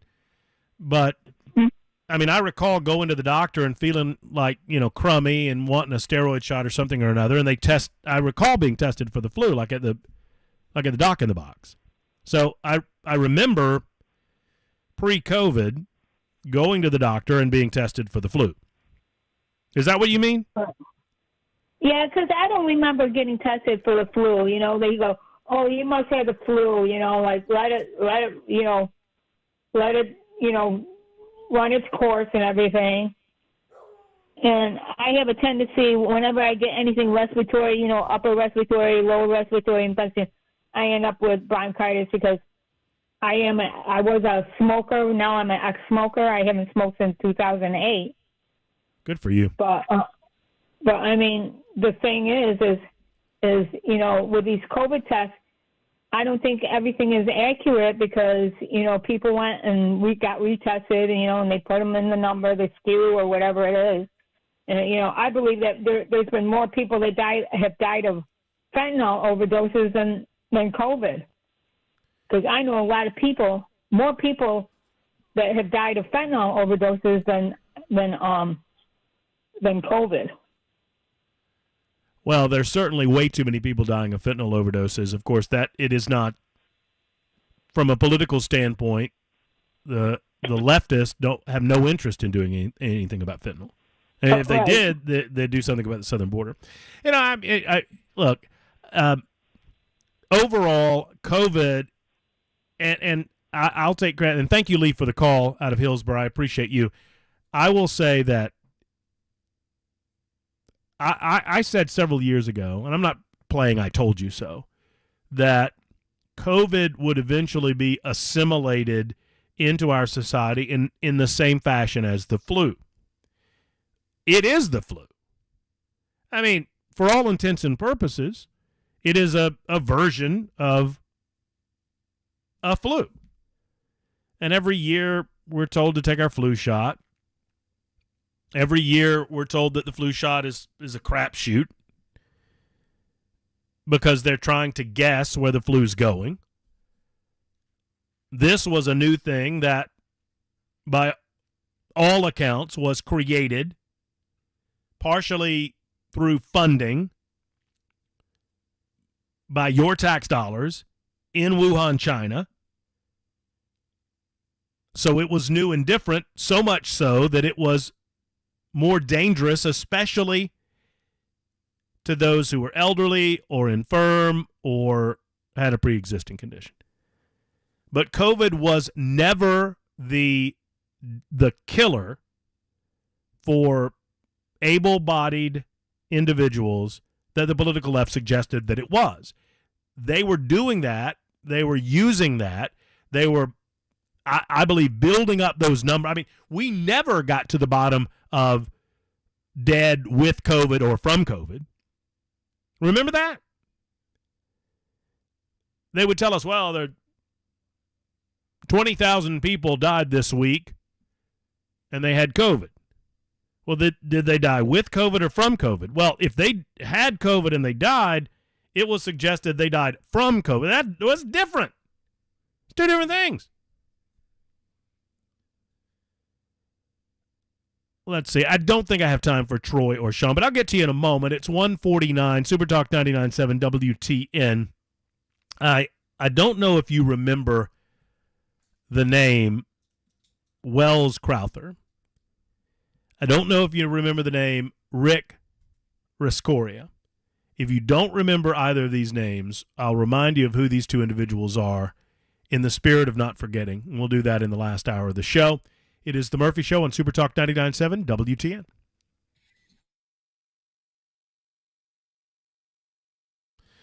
Attention, gentlemen. Have you noticed a lack of energy, motivation, or drive? Do you feel sluggish, run down, have a low libido, or you just don't feel like you used to? Well, it could be a number of things, and one of those things could involve a number, a low T number. When it comes to health, there are numbers that every man needs to know. And if you don't know your numbers, you need to know your numbers. And the Tennessee Men's Clinic helps you in that regard. Men with low T can get treated. Really anything that might affect your energy levels, they can identify at the Tennessee Men's Clinic, and they can treat it. If they can treat it, they'll tell you that. And if it's something different, if it's an issue of perhaps a lack of sleep or whatnot, they can help you along those lines as well. Here's the bottom line. They specialize in men's health. It's what they do. They have reinvented men's health care. They prioritize your health, and it's never been more important than right now. We've been talking about health all day today, considering my COVID diagnosis. So give them a call and schedule an appointment today, 615-208-9090. 208-9090, or go to TennesseeMen'sClinic.com.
Super Talk 99.7 WTN.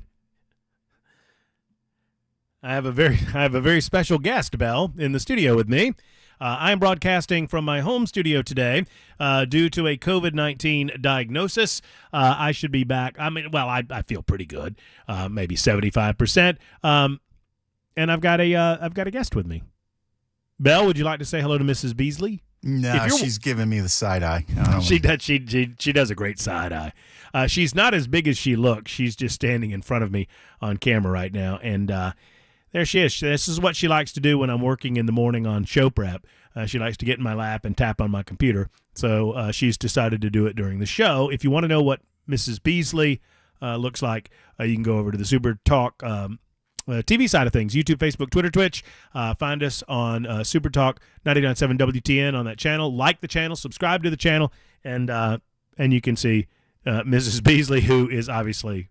Yeah, if you open up Word for her, she'll type out 9/11 was an inside job. Yeah, she's very bored. She seems more bored than anything. All right, 158. Let's see if we can slip one in here before the 2 o'clock hour, and McMurray slides in with the news. Let's talk with Troy next up in Wilson County. Hey, Troy, how are you? Hey, I'm doing good, Matt. Regular listener. I think the reason that Biden is up there, they are sending Kamala Harris, our soon-to-be new president, to the 9/11 site, because I feel that the Biden syndicate is going down. So what do you think about that? And I'll listen on the radio. Well, thank you, Troy. I appreciate that. I do not believe that Joe Biden is going to make it to 2024. I believe that Joe Biden's cognitive decline is such that there are Democrat operatives that are deciding exactly whom needs to replace him.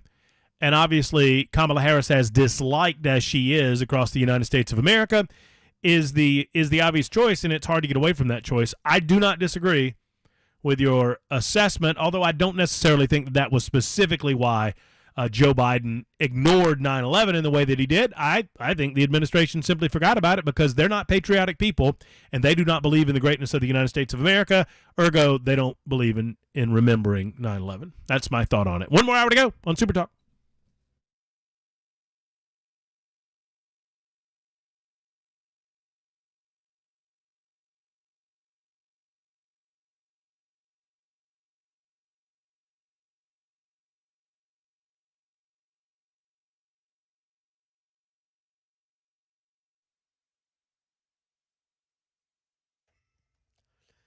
Two o'clock, I'm Mac Morey with your top stories. 87 degrees in Nashville. Got a complete weather forecast just a few minutes away.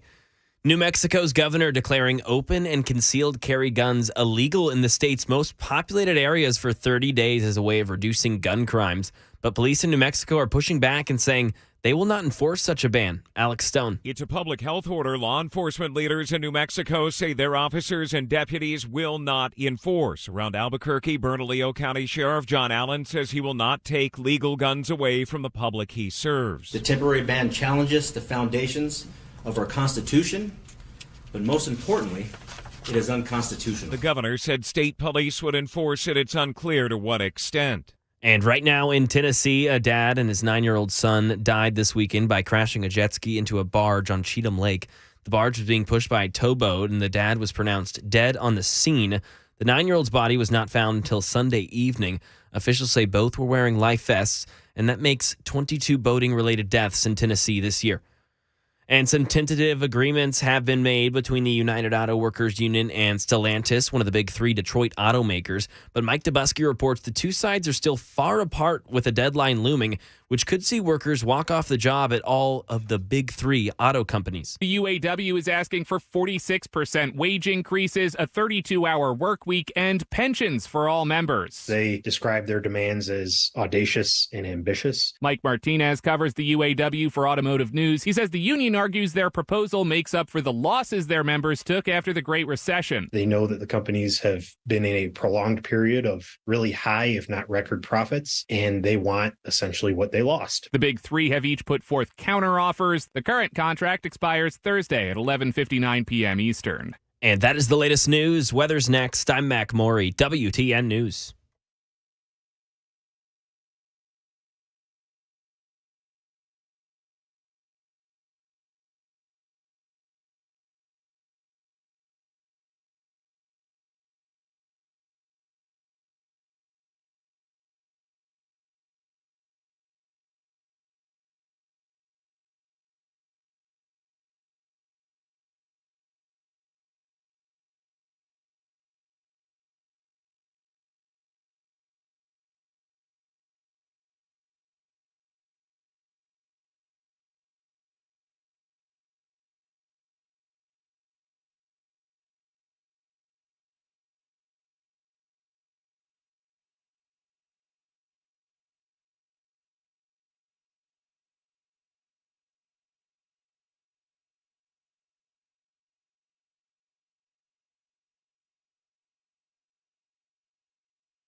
It is simply the best in the business when it comes to safes and protecting that which protects you. I'm talking about Nashville Safe House. They have all the brands, including Browning. They've got jewelry safes. They've got gun safes. They've got high-security safes. They also have the largest vault door selection in the Southeast, and I've been telling you for a while, they have more safes than anybody in the universe, because I don't know of any other company in the United States of America that has more safes than our own Nashville Safe House. Located on 4th Avenue South in Nashville, a short drive from anywhere within the sound of my voice, and well worth it. You will see over 200 safes when you walk through the door, plus they oftentimes have as many as 400 other safes in their warehouse. They have something for you, and I promise you, you'll like what you see at Nashville Safe House. Go see Mark and the team at Nashville Safe House and protect that which protects you, whether it's a gun safe, jewelry safe, whether it's valuables like files and other keepsakes that you want to keep safe from fire or theft. There's only one Nashville Safe House. NashvilleSafeHouse.com online, NashvilleSafeHouse.com, or 4th Avenue South in Nashville across from the city cemetery. Tell them Matt Murphy sent you.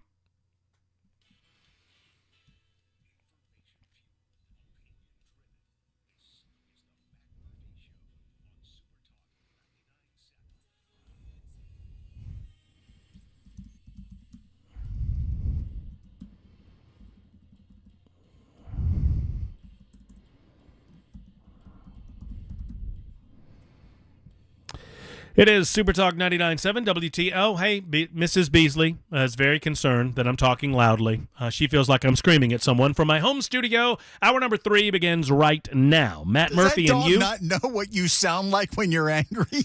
I mean, I guess she does. She just doesn't understand whether I'm yelling at her or not. Ms. Beasley, come here. Come here. You can come here. Show the people on the TV what you look like. Come here. Come here. It's okay. Come here. I got you. Hour number 3 begins right now on this September 11th, 2023. Okay, hold on. I gotta pick her back up. She's very, very needy.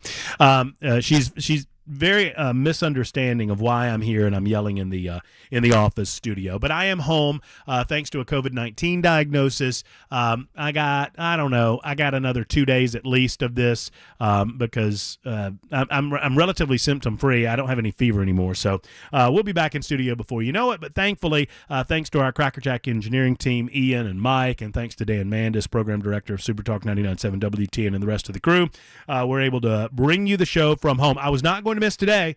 I'd already missed you far too much. So yes, Mrs. Beasley makes Matt happy. Thank you. She just licked me on the nose for no apparent reason. Okay, well, are you done now? Do you have something to say to the people? Yeah. Would you like to tell everybody that you're that all dogs are filthy, stinking liberals and freeloaders? No. Okay. All right. Well, isn't that fair, Bell? All dogs are liberal? What do you think? No, that's absolutely not true. What do you mean? They don't work for a living. They expect everything to revolve around them. They eat whatever you put in front of them. That's only because they don't have thumbs and you don't let them leave if they want to. That's true. They're more like inmates, honestly. Anyway, Mrs. Beasley, if she is a liberal, is the cutest little liberal I've ever met in my life. We've lots to do. As you heard from Mac Maury in the newscast, and I can't believe I've not gotten to this, but we've been jumping around like a box of frogs on the show today, and that's my COVID brain working. In New Mexico, so this is not new, what the governor of New Mexico is trying to do. And it's not new what the government of the United States of America and governments around the world tried to do during COVID-19.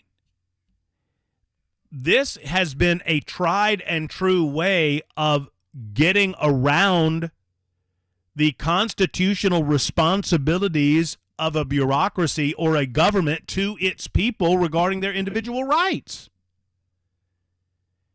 It has been used through world history to seize away individual rights temporarily and eventually permanently. If you have not heard, New Mexico Governor, Democrat, Michelle Lujan Grisham, and by the way, I got people in New Mexico, right? I'm probably more familiar with the state of New Mexico than any other state outside of, obviously, the Southeast. Tennessee, Alabama, Georgia, Florida, the Carolinas. I mean, you become familiar with that circle of states. But outside of that, I've been to New Mexico on numerous occasions because my wife has all of her mother's people come from there. From Roswell primarily, but they live in Santa Fe. None of them live in Albuquerque because Albuquerque's a crap hole and everybody knows it. And has been a crap hole for a long time. This is nothing new. New Mexico Democrat Governor Michelle Grisham, I don't know if I'm supposed to say the Lujan or not, has now unilaterally banned people or is attempting to unilaterally ban people from being able to carry guns in Albuquerque and the surrounding county for at least the next 30 days. Excuse me, because a child was killed during a road rage incident. Grisham signed the executive order last Thursday declaring that gun violence was a, quote, public health emergency. Friday, Grisham unilaterally suspended open and concealed carry laws in Albuquerque and the surrounding areas, saying that she could further lengthen or renew the order, which was obviously immediately properly identified as completely unconstitutional. She says, now I'm sure as I go through the rest of this, there will be a lot of questions about whether or not we have the legal right to do that. Yeah, you're right. And I'm sure that before you write this, there will be a legal challenge. And I can't tell you that we will win it, given all the different challenges to gun violence laws and restrictions on individual firearm access and control. She was later challenged directly over whether or not her decision to override these laws was unconstitutional. She responded that, well, I just declared an emergency. Don't you understand? I declared an emergency, and I have the ability to do these things. Adding an additional thought that because of the emergency declaration, that the Constitution of the United States of America doesn't apply. Or the Constitution of New Mexico doesn't apply. In other words, the elected governor of New Mexico thinks that she can arbitrarily determine when something rises to the level of an emergency and suspend constitutional rights as a result. I warned against this during COVID-19 in my then state of Alabama when the Republican governor declared a state of emergency, giving the Republican governor of the state of Alabama, and many governors did this. I don't know, I think, y'all tell me if I'm wrong what happened with Governor Bill Lee, but I believe it was similar in this state. Did not Governor Bill Lee declare a state of emergency? And it is a loophole in the system that we need to endeavor to correct. There need to be specific checkpoints.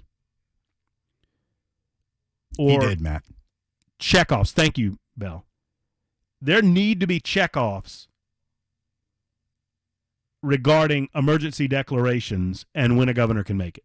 Beyond the ability to vote him out of office or beyond the ability to recall said governor. Now, I've heard a lot. Yeah, I mean, and 1747, you're exactly right, is where I was going.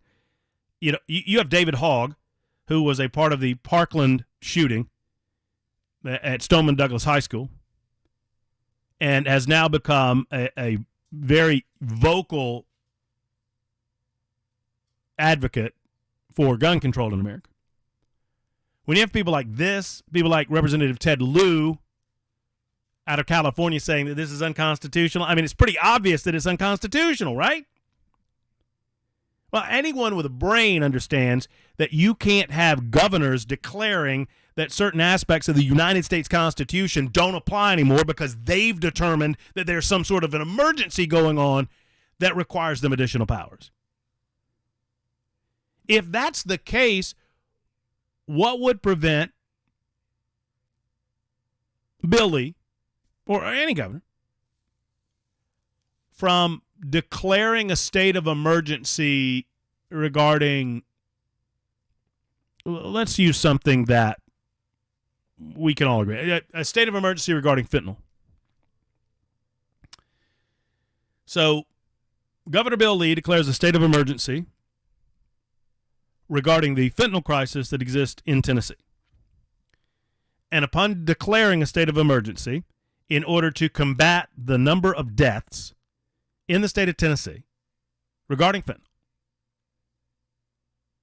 Bill Lee issues an executive order under his emergency declaration suspending certain constitutional rights that you and I have that demands that any vehicle entering the state of Tennessee is subject to search at any point that the government determines it needs to be searched. It's okay, Ms. Beasley. I just had to cough. Tell me how that's different. So the New Mexico scenario is that we have so much gun violence going on and we can't contain it that we have to do something extracurricular to the Constitution that requires an emergency declaration. Explain to me how that would be different than the scenario I just laid out. We have to get a hold of our fentanyl crisis. Now, obviously, the concept of a government agent being at any moment able to search your vehicle under the spirit of trying to stop the fentanyl crisis is on its face unconstitutional. It's no more unconstitutional than what the governor of New Mexico has proposed. I do not believe for a moment that she thinks that this is constitutional, and that's what is most frightening to me. She knows what she's doing. She knows what she's doing is beyond the scope of constitutionality, yet she's doing it anyway.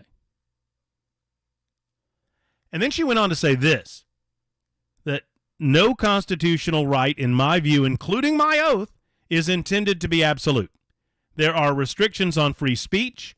There are restrictions on my freedoms. Those restrictions, whether they be on speech or whatnot, a couple of things. One, they are always accompanied with the health and safety, a direct health and safety harm to others. Secondarily, they are closely monitored and guarded by the courts as extreme measures used in extreme circumstances to prevent the violation of individual rights. The specific nature of any restriction on free speech is to prevent the violation of your individual rights, meaning you can say fire in a crowded theater where there's no fire. It's not true that you're not permitted to say that. You're permitted to say that, but you can be punished for saying it because you're putting people in direct harm's way when you do so. I would suggest that the governor's order is putting the law-abiding citizens of the state of New Mexico in direct harm's way because of their inability to protect themselves based on the order. An order that she knows criminals aren't going to follow to begin with. So there's no benefit. She's acknowledged that the criminals aren't going to follow the order. Excuse me. I mean, she acknowledged that in her press conference yesterday. Well, no, I know that they won't follow, but it'll help. How will it help? By definition, criminals don't follow laws. By definition, law-abiding citizens are law-abiding. So you're turning law-abiding citizens, or you're forcing law-abiding citizens into making a decision as to whether or not to become criminals in order to protect themselves. Are you not? I promise you this. If I lived in New Mexico, in Albuquerque, I would become a criminal. Because I'm not carrying my gun to protect myself or to protect my family because a governor arbitrarily issued no legislative process, no arbitration, and forget the idea that the legislature could do it anyway. They couldn't, but they don't even go through the proper steps to do that in order to accomplish her goals. What couldn't an executive branch do under the executive order power to destroy your individual liberties if they can do this? It seems ridiculous on its face. However, I think it's a test balloon. She'll get clapped back on it. But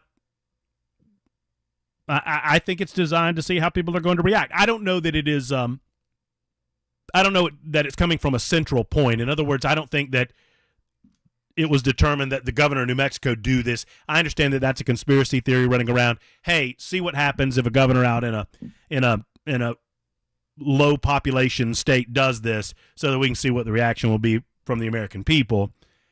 I think this is a governor that has convinced herself that guns are the problem, that criminals are not the problem. And what's fascinating, it doesn't make any logical sense. What she's saying makes zero logical sense. Pardon me when I cough. She admits that it is illegal for criminals to possess guns, that it's illegal to commit crime, it's illegal to commit armed robbery, it's illegal to commit murder, and they don't have the power and the resources to stop those illegal acts, so she's going to create more illegal acts by the very possession of the gun, and she suggests that that will somehow stop the criminals. What?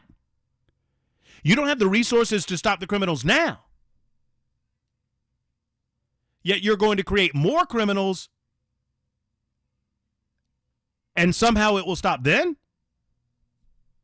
Or maybe this is just an attack on... Maybe this is just an attack on the Second Amendment. Maybe this has nothing to do with criminal activity. I mean, she's in flagrant violation of her own state constitution. She's in flagrant violation of our United States Constitution. And I want you to do your homework. Look up Venezuela. And Venezuela is just one example of how people's individual rights in countries are taken away under the spirit of protecting the people. Hugo Chavez took over in Venezuela, and he slowly began to shut down private business under the spirit of protecting the people. Oh, we must shut down the diamond mines to protect the people's resources. We must nationalize the oil and gas industry to protect the people's resources. And then when some of the people began pushing back, they began limiting individual liberties so as to protect the population at large, and they did so through emergency orders, emergency health orders, similar in nature to what the governor of New Mexico is trying to do. This is how totalitarianism begins. It begins by suggesting we're doing this for the greater good, the greater health of the people. It never ends well. 23 after the hour. Super Talk 99.7 WTN.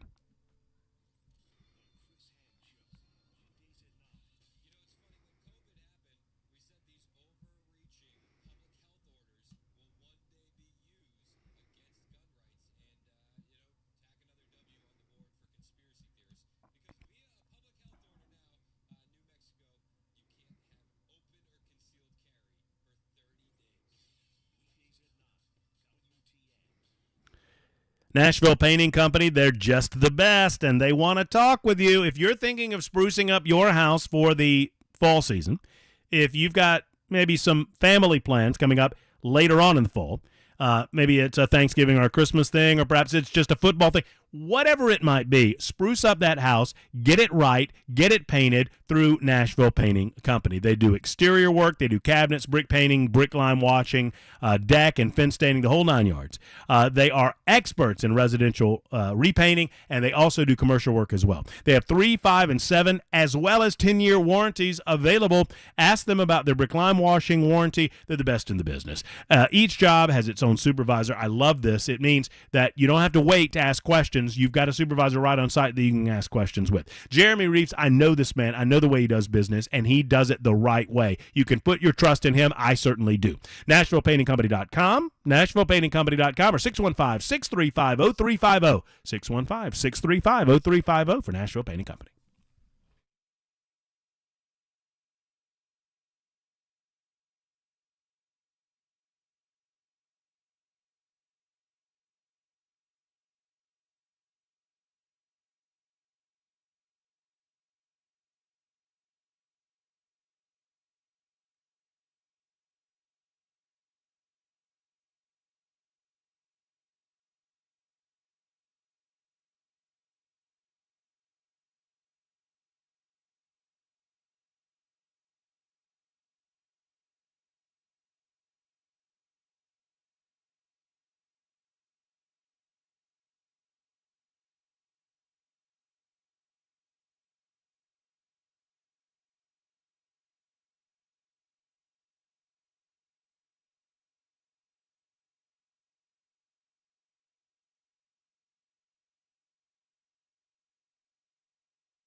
Taking a look at New Mexico and their new gun carry law and if it's going to be followed. Some crime right now in Tennessee. All that and more coming up 2:30 right here. Super Talk 99.7 WTN.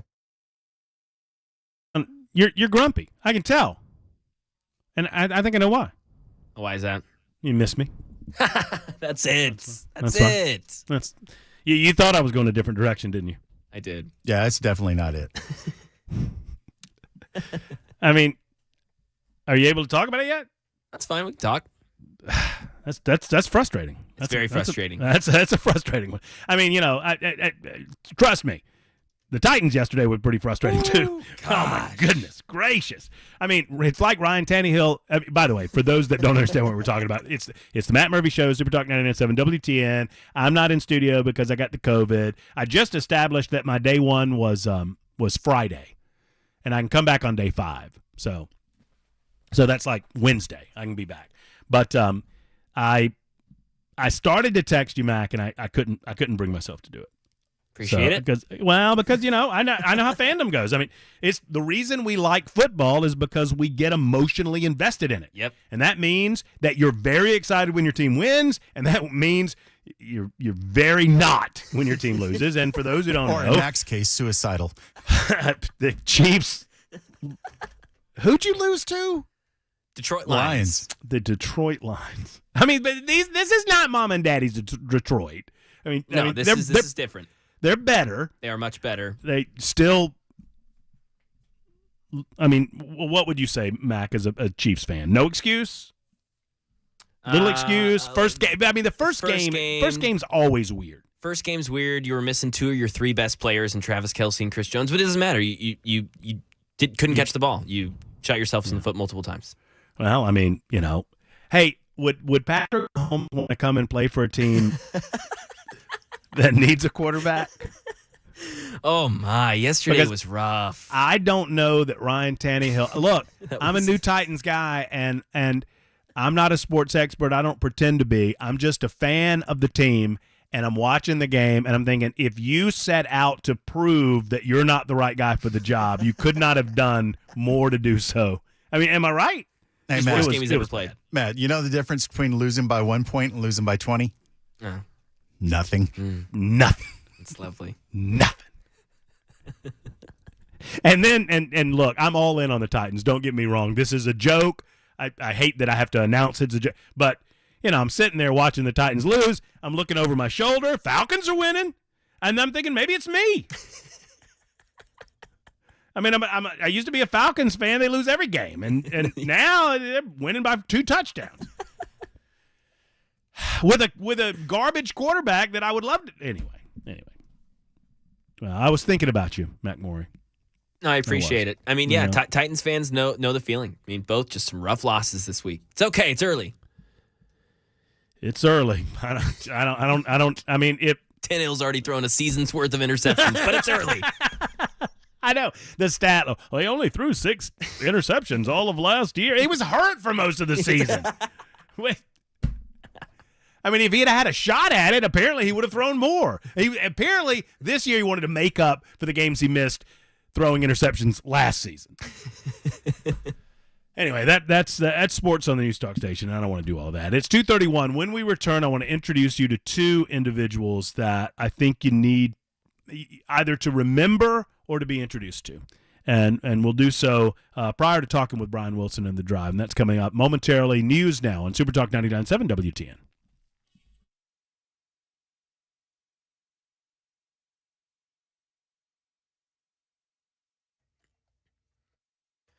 .231, I'm Mac Morey with your top stories. Right now, 88 degrees in Nashville. Partly sunny and got a partly sunny week. Not a whole lot of rain in the forecast coming up this week.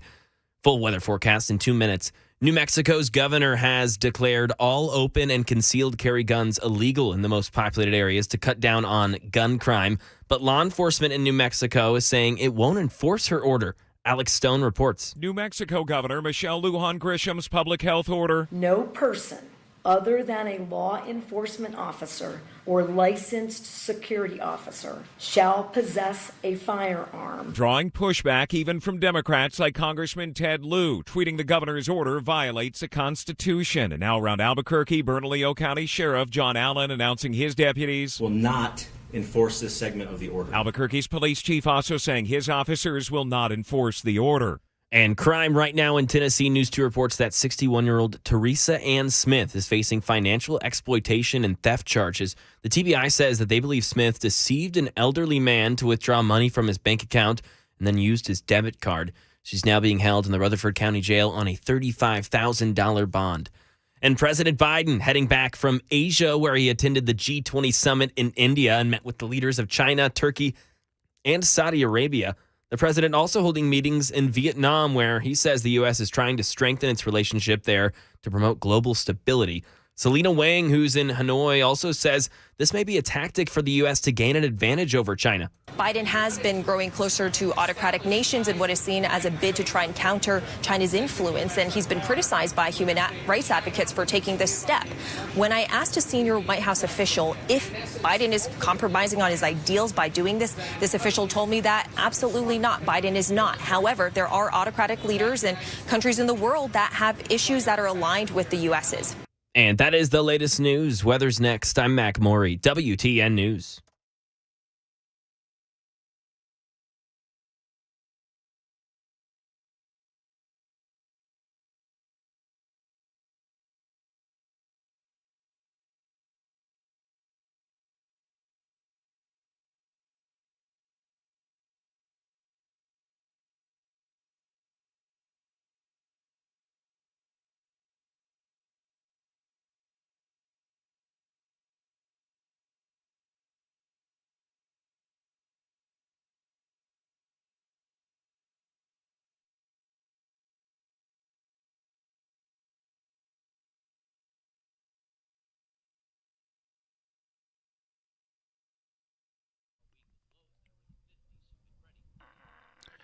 I'm so proud and honored to be associated with an organization like the Charlie Daniels Journey Home Project.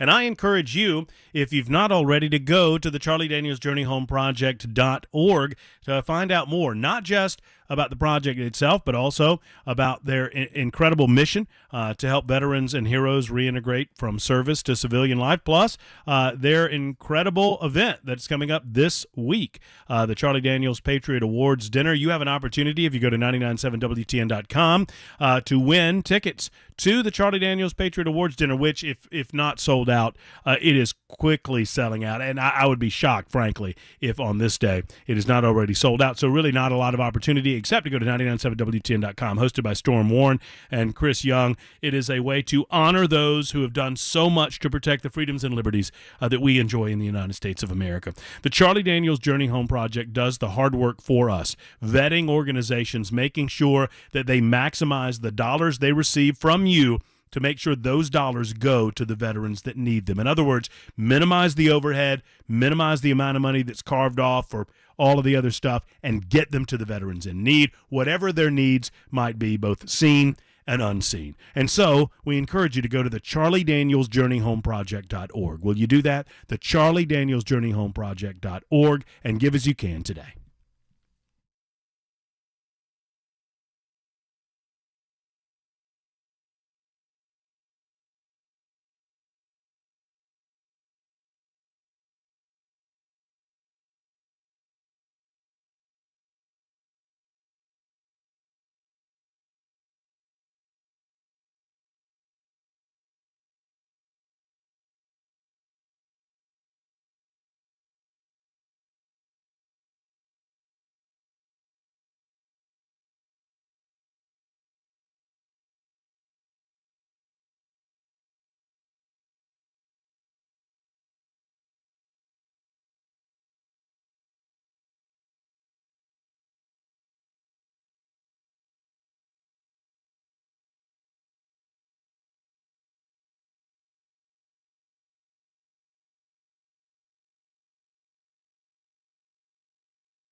When I talk about the world-famous GlockStore, I could easily talk about the retail section of the GlockStore for the next 60 seconds. And it's an important aspect of this because they've got more Glocks than you can imagine. I mean, after all, it's McGill's world-famous GlockStore. They also have an incredible selection of other types of weapons. They're big, they're bright, they got 35,000 square feet. But they also have 4 dedicated tactical shooting rooms. And those rooms are designed for the other aspect of gun ownership, and that is understanding how to use. GlockStore's Shoot 270 memberships are so important, and they are the best shooting deals in Nashville. Basically, for the cost of a couple of sessions on the range, you can train for an entire year with an instructor.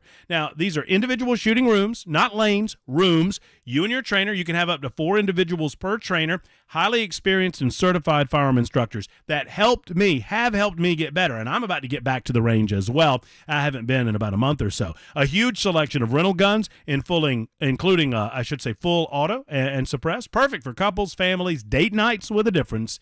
It's the world-famous GlockStore. Go to shoot270.com. That's shoot270.com. You can give them a call at 680-6565 or stop by Airlane Drive just off of Elm Hill Pike. It's the world-famous McGill's GlockStore.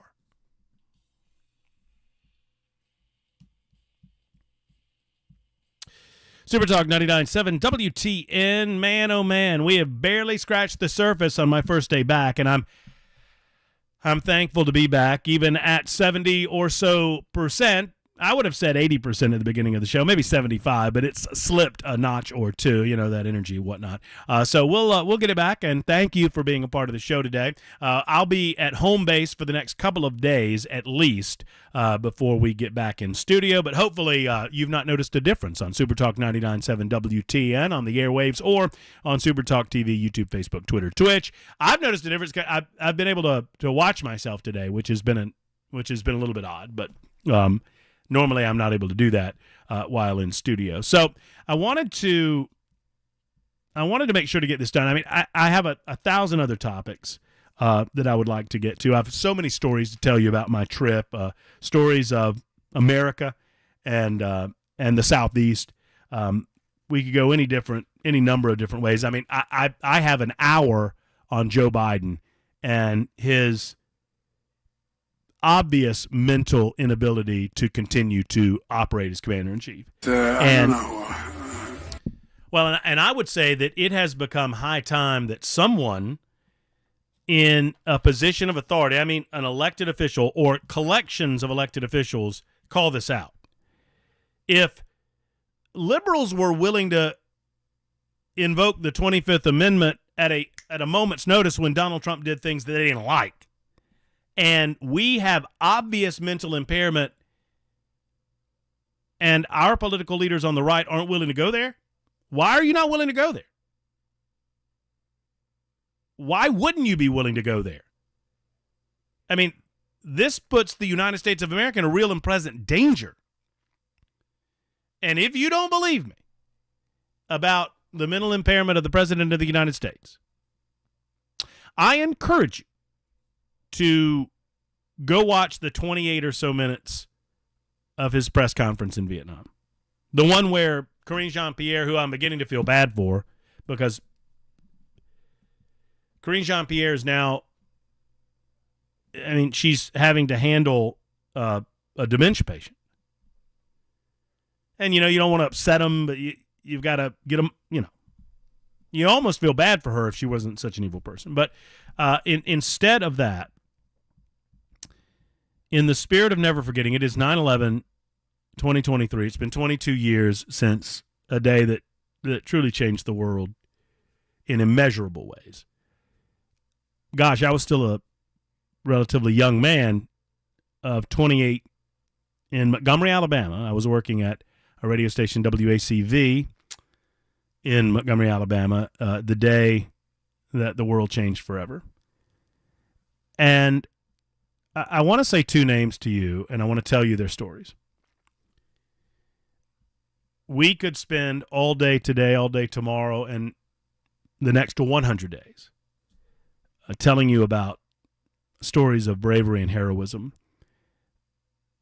I watched last night. Actually, the wife and I watched it in separate rooms.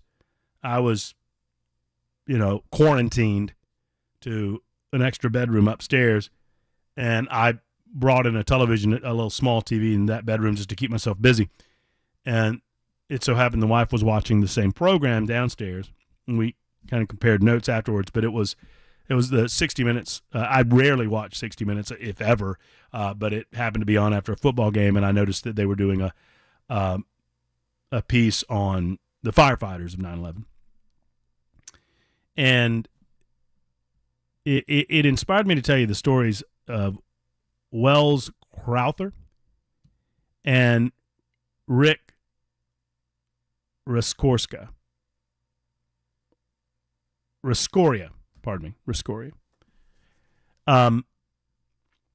Wells Crowther, and these are names that some of you will be familiar with.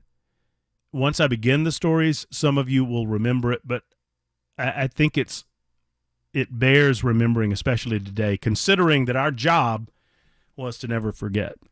And there are stories in our American fabric, and there are especially stories about 9/11 that resonate in such an intimate and emotional way that it's difficult to get through them.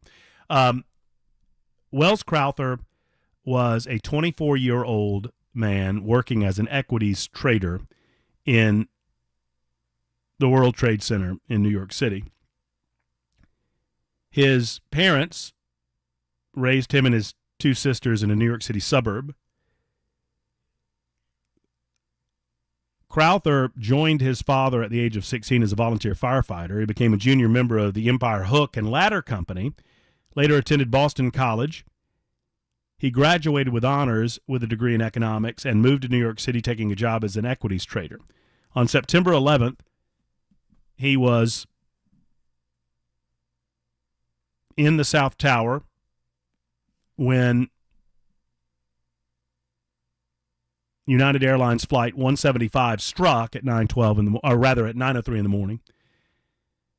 Crowther called his mother from his office at 9:12. He was on the 78th floor, or actually above the 78th floor. Left a message, "Mom, this is Wells. I want you to know that I'm okay." He then made his way to the 78th floor sky lobby, where he encountered a group of survivors, including several of them that were badly burned. A woman by the name of Ling Young, who worked on the 86th floor in the New York Department of Taxation and Finance. Young had been among a group of people waiting at a bank of elevators to evacuate because the North Tower had already been hit when the plane hit the South Tower, and was one of 17 survivors from at or above the impacted floors of the Twin Towers. Crowther took action and carried a young woman on his back, and directed the people that could to move toward the one working stairway in the South Tower. The survivors followed him down 17 floors, where he dropped the women off he was carrying before heading back upstairs to assist others. By the time he returned to the 78th floor, young Crowther had taken a bandana that he'd always kept with him from out of his pocket and put it around his nose and mouth to protect himself from the smoke and the haze. He found another group of survivors, which included Judy Wine, who worked on the 103rd floor and was in pain from a broken arm, cracked ribs, and a punctured lung. According to Wine, Crowther assisted in putting out fires and administering first aid. He then announced to the group, "Everyone who can stand now. If you can help others, do so." He then directed this group downstairs as well. As occupants of the South Tower headed for the street, Crowther returned up the stairs. He was last seen doing so with members of the New York City Fire Department before the South Tower collapsed at 9:59 that morning.